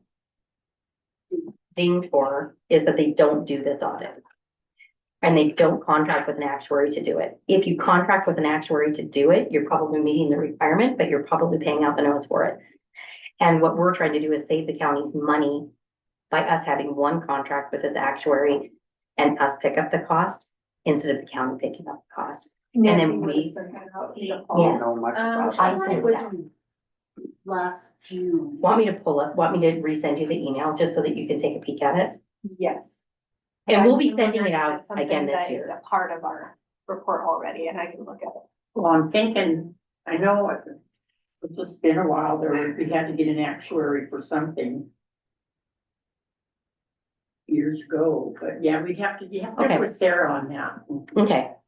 I'll send it back out again, just so that you can see what was, and we'll be sending it again this year. I guess, yeah, send it to both of them and that way everybody knows. I don't understand it at all. So I'm the- with ya. you're not talking about the actual audit that we do for the whole county. No, Okay. no, the You're, gas, you're talking, just the GASB OPEB audit. okay, so that's part of our audit report that we have to have an actuary do. Your auditors might do that Yeah. already. Yeah. But they're charging you also. Yes, Separate. yeah, because there's an actuary that they have an actuary has to do it, correct? Correct. I'm thinking, yeah, you'll have to, I don't know, We'll you'll have touch to base. visit with. Yeah, we'll follow up. If you have any questions, Nancy. It's would be amazing. The person to. Nancy's last name? Peterson. Yeah. Yeah, it's in the audit that has to be done now. I remember It's a that part of class. it Okay. that an actuary has to, might talk about the same thing, I think I'm talking about. I think so, yeah, I think that actuary has to do the GASB OPEB component. And like I say, you might already have it taken care Yeah, of today. yeah. It's, like I say, we were meeting with, Teton County. And they actually contract with the same actuary that we contracted with, but they have to pay him separately. I was like, oh yeah, let's not do that. Let's just have you go under our contract. And we pick up the cost and you save your county money. Yeah. But they'll do the that's- same work and it's even the same actuary, so, No, yeah. There's so many lines in there for your audit Yeah. report, different Gatsby things that you have to do, that you're required to do. Now you have to have a CPA do it, where 100 years ago I did it. yeah, The so. audit report. Well, we'll follow up indefinitely, and again, we'll send out communication for this coming year as well. And just know that that's available. The other thing is, we had some counties that were interested in us getting a group rate for county paid long-term disability. So I don't know if that's, we just want to know, what is the interest in counties wanting us to do that? And if people are interested, we will definitely pursue it, because we can get a good group rate. Just ballparking it, initial blush, without even taking it through the national account, National Association of Counties, where we know we get even better rates. What we were seeing is about $2.66 per employee per month. That would give them $1,000 per month long-term disability benefit that lasted for 2 years. So if somebody, now keep in mind, that's not work comp. This is if somebody becomes disabled, like maybe they end up with a horrible seizure disorder and end up disabled. The reason that they only do it for 2 years is because that's usually about what it takes to get on disability coverage and get them off of a long-term disability. So that's why it's a limited coverage time. Crutch to get. It is, yep. And so it gives them $1,000 a month for loss, like for loss of wages, because they no longer can work. But if that's something that you're interested in offering for a future employee benefit, we're happy to look into it. We've just had some counties ask us for that. I didn't know if that was something that you would ever be interested in offering to your employees.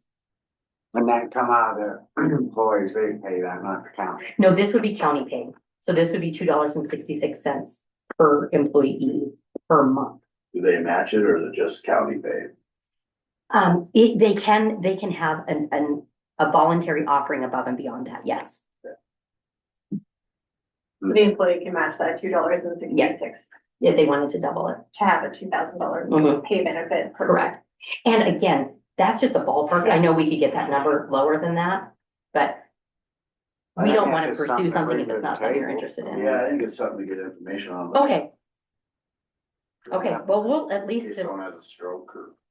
that's the bad thing. Farm is- accident or, anything. Yeah, just not work comp, because our whole goal with work comp is get it Just back to work, right?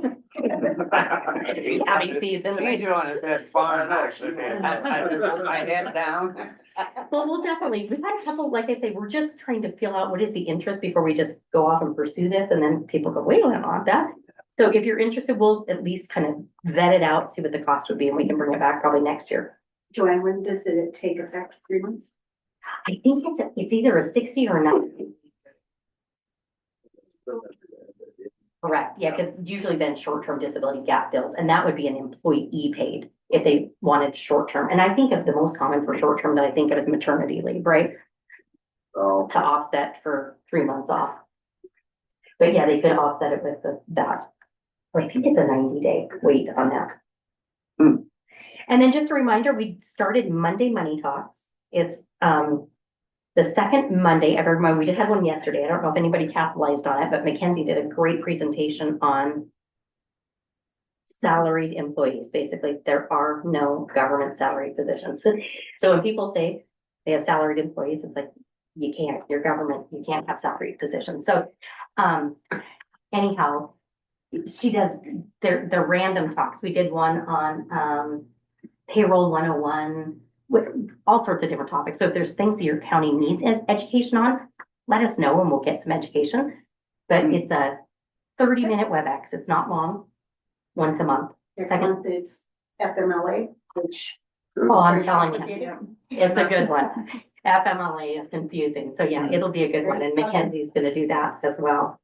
And we even have different subject matter experts around the counties that we pull in to do education. So, and then just a reminder, there's also Tuesday Tech Talks, which is the MCT division of Mako started doing that. It could be on anything from cybersecurity to suggestions on, how to just all sorts of different IT topics. And they're random and they're recorded. So if you haven't been able to attend, they're out on the website. Same thing with Monday Money Talks. They're going to be they're recorded and out there too. And there's on when you go to Mako, it's on under resources. Yes, Okay. yeah, yep, and I think under events. So yeah, you can see that and you can always register, but they're really good. They're short and sweet, but great information and education. And then just a reminder, Carly just asked us to remind that her division, the MCT component of Mako, is happy to do a savings analysis for you on your phone system, on your IT system, on your dispatch system. So she's been able to save, I think we've onboarded 5 counties now to MCT, significant dollar savings from their previous IT carriers. So just something to keep in mind. It's available if you're interested. Next steps, we already took care of the signing of the paperwork. Again, keep in mind, if you do want to make changes, just contact us. We'll make the change. That's by March 15th. Yes, please. Yeah. Open enrollment, the online platform will open April 1st and closes on May 31st. And we'll be out on the 3rd. And on the 3rd, is it just Pam that's coming or? No, it'll be myself and Pam and maybe Vera. So yeah, there'll be a group of us. I think it's just. Oh, maybe it's just the 2 of us. Okay, it could be the 2 of us. That could be. Dang it, I left my calendar in the car, but it might just be, Two. And at that time, questions about their coverage and what they plan to get elected, they absolutely. can sit down with one of you. Please, yeah, we would love that. We would absolutely love that. In fact, I'm trying to look April 3rd, right? March, April. What day is that on? It's a It's a Thursday. Thursday. Yep. Yeah. And we'll coordinate and we'll get you posters and flyers to put up as far as what times and like I say, I know we want to come here earlier for the blood draw so we can capture. Doing the You're blood right. drawing on that day too? Yeah, we'll do it in the morning. First thing, and then when that wraps up, then we'll just stay on longer for open enrollment. Okay. Yeah. So I think it's Pam and I, because I think you're headed down to Beaverhead to get us set up with wellness. Oh. I think that's what, That's, okay. I think so. I know, I'm telling you what, we've been having to do a little bit of juggling when we lost Callie. It's like, what are we gonna do? And Can we somebody clone on there somebody? Yeah. And replacing Kelly, and then we're going to hire Another, Larry in the summer when things settle down a little. yeah. So the trustees approved us to add an additional account manager, so that'll be good. So we'll have bigger bandwidth. Because I always say we're small but mighty. Have her today. Yeah. Yeah. Yeah. It is Angela from Bighorn. I know. And Pam's traveling from Bighorn County to have her tonight, so, yeah, but Be careful. I know we do, yeah, but I mean, we definitely want to grow the team. And so, yeah, Vera was our communication specialist, she wanted to jump into account management, and we're like, missing with people, so it's gonna be great. And thankfully has tons of county experience, which is always helpful. Well, thank you So, for yeah. everything. Well, thank Appreciate it. you. Appreciate your time. Yes, and I'm gonna dig into your claim situations, so yeah. Give her your phone number. Thank you, yeah, good, Yeah, I'll thanks. be in touch with you, yeah, I definitely want to dig into it, as long as that's okay with you guys, if Yeah. I'm digging into it. I want to just pull it up and, Have permission from me. Good. Okay, I'm gonna dig in and figure it out. Thanks. Yes, you bet. And then just call her if there's any questions. But thank you. Again, thank you so much. We've always loved working with your county and enjoy working with your Thank you. crew. Yeah, that's really- Always appreciate your crew. Oh, Great appreciate work. what you do. Thank you. Big travels. Oh, heavens, yeah, you bet. And then we might have to stop and help Before maybe the you, economy. a little bit. before you run off, was there any public comment? Oh, thank you. Sorry. Being none. Thanks. Thank you. Yeah, we're gonna go help the economy now and maybe have to go get some sweets. I don't know why. I never have to hit that All right, place, as do long as it's not the Thank brewery, you. Sweet Palace. I know, although lunch does sound kind of good. Yeah, that can have, both can happen, right? Yeah, water's your. I know. Nice to meet you. Oh, heavens, yeah. Miranda, nice to meet you too. Yes, so good to see you, yeah. Good to, and nice to meet you in person. Damn, they're bored. Yeah. And so good to see you as well. Yeah. Okay, I'll leave. Okay. Good to see you, Scott. We'll be in touch. Okay, thanks. For you. Appreciate You bet. it. Yes, and we'll definitely have a conference call with Allegiance about the frustrations too. Sounds good, thanks. I appreciate the feedback, And yeah. Pam knows too, you can talk to her as well. She's been helping us. yeah. I bet she knows more details too. All right, well, we're running. Behind not much, but it's, Oak Coy Abatement Region 4 bylaws approved and signed. Yeah, I just don't understand that stuff. So, you know, there was the litigation, and so the state ended up with money, they created regions. And, you guys, the commission, appointed me when I wasn't here, thanks. But I'm the representative. And then, so then, folks that want to have projects, they submitted to the region, committee, what do they call it? Yeah, it's a committee basically, who So makes what the are we talking decisions. about? So we have bylaws. The Oak Coy Oh, bylaws. skip. There was two other things before it. Oh, We're jumping. USGS. Yeah, USPS is first. That's their Oh, yeah, we've agreement, got yeah. USGS. Department, Skip two. scope of work review and sign. Customary agreement. Yeah, That's 4,000, 10,000.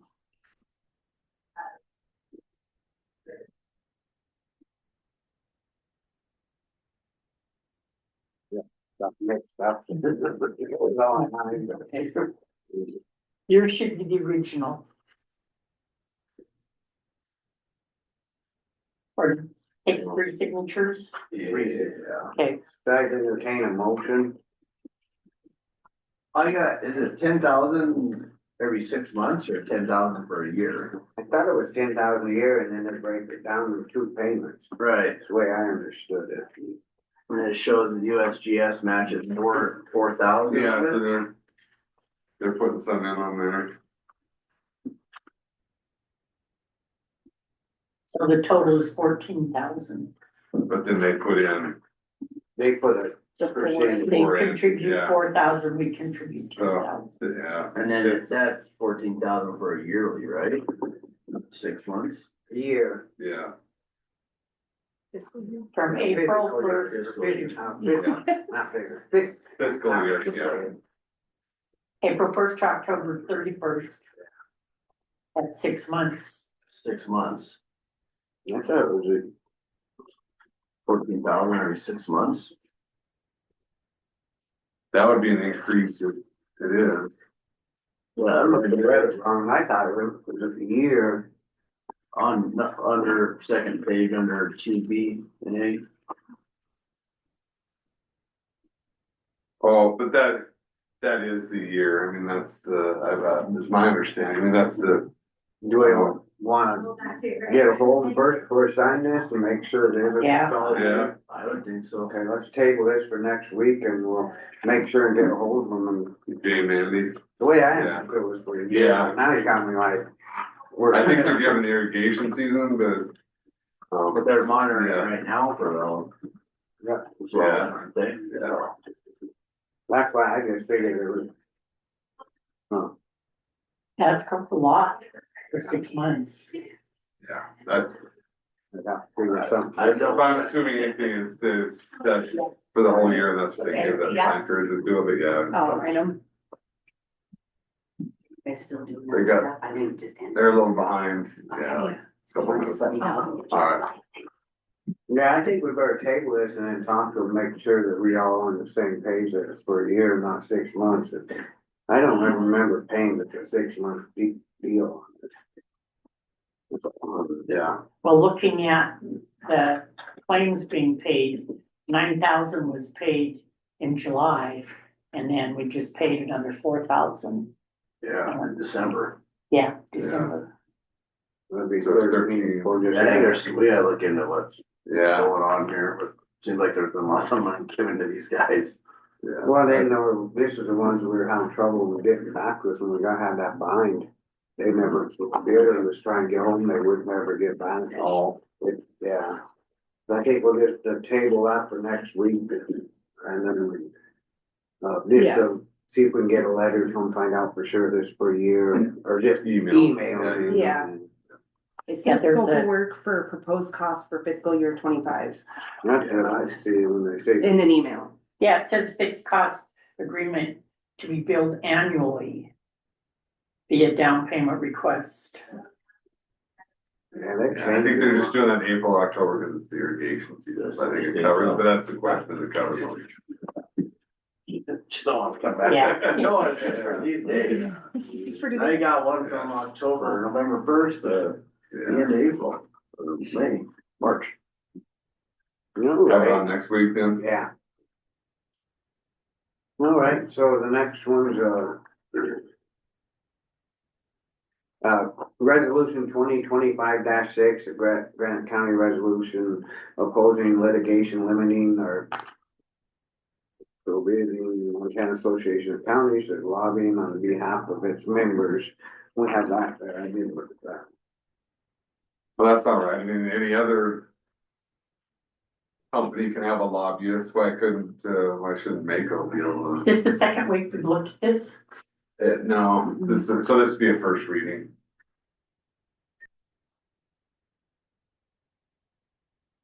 Okay, Next so, week. This is just, yeah, it'd be your, resolution opposing, assuming every county would do that. This is to have a lobbyist on behalf of the mayor. Yeah. yeah, Do we have to have a second reading or that being a resolution? Yeah. But do what? Well, I just hate to miss out on something in this next week. There's some stuff coming up that they're let gonna. me see if the, I was just curious if we could just go ahead and let them, so with this stuff coming up, that they can talk or lobby for us, Right. not waiting at it. I'd assume that that'd be unconstitutional as well. The proposed law. So apparently there's legislation that they Yeah. want to limit, our association Yeah, to lobby on behalf of its members. And we pay for the association, we should be able to have a lobbyist from that It should association. just be a month. We really shouldn't have to do a resolution because we already pay into it. Yeah, So why couldn't it just be a? well, Mako's already objecting, and every other county's probably doing them too, so, but it's up to you if you wanna do a resolution. We just intend to make a motion so we can start lobbying when I need them. You know, or do you think Yeah. we should? I think it's, yeah, I think it's, time is of the essence if you're gonna do so we'll just make a Yeah. decision on it today. I think we should. Okay. I just in the motion to, I'll make a motion that we, adopt resolution number 2025-6, opposing legislation limiting Mako from lobbying on behalf of its benefits. Under behalf of its members. I'll second the motion. public comment. None, all in favor? Aye. Been carried now. Thank you.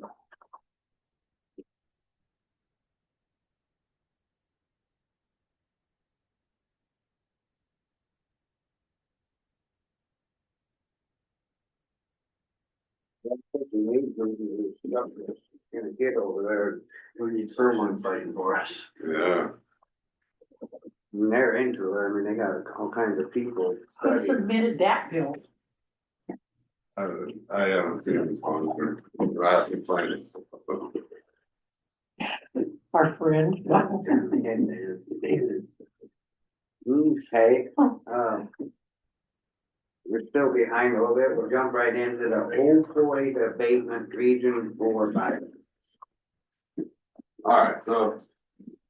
Back to that, remember there's litigation, state of Montana got funds, broke the state up into regions. We're abatement region 4, with like Hallam, Anaconda Deer Lodge and Madison. And the question is if, so if people have projects, they submit them to the abatement region board for, approval. And so there's bylaws, we already have an interlocal agreement, but now there's one that's signed off on the bylaws. That's a pretty good deal, then, right? Yeah, there's You're gonna have- even I've talked to public health here and they may do a proposal to get some funds for projects, so. Do we have to sign this, or? is it- Yeah, I do it by motion. A motion to accept bylaws of the Region 4 opioid abatement board. I'll second. Public comment?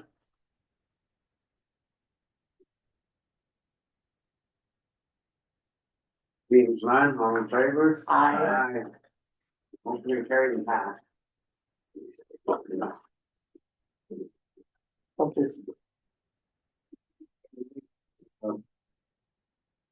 We still have this letter here. That's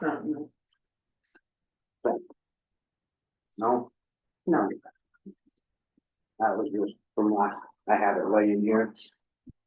The one for, Oh, Mr. you- Patrick, yes, that he signed? yeah, they just need signed. Okay, They've all seen it. yeah. Oh, yeah, this is the one. You guys Yeah, I approved sent it it to you Yeah. guys. I thought that was mine, the last. I got Yeah, something we should- up here that really. So I put it last.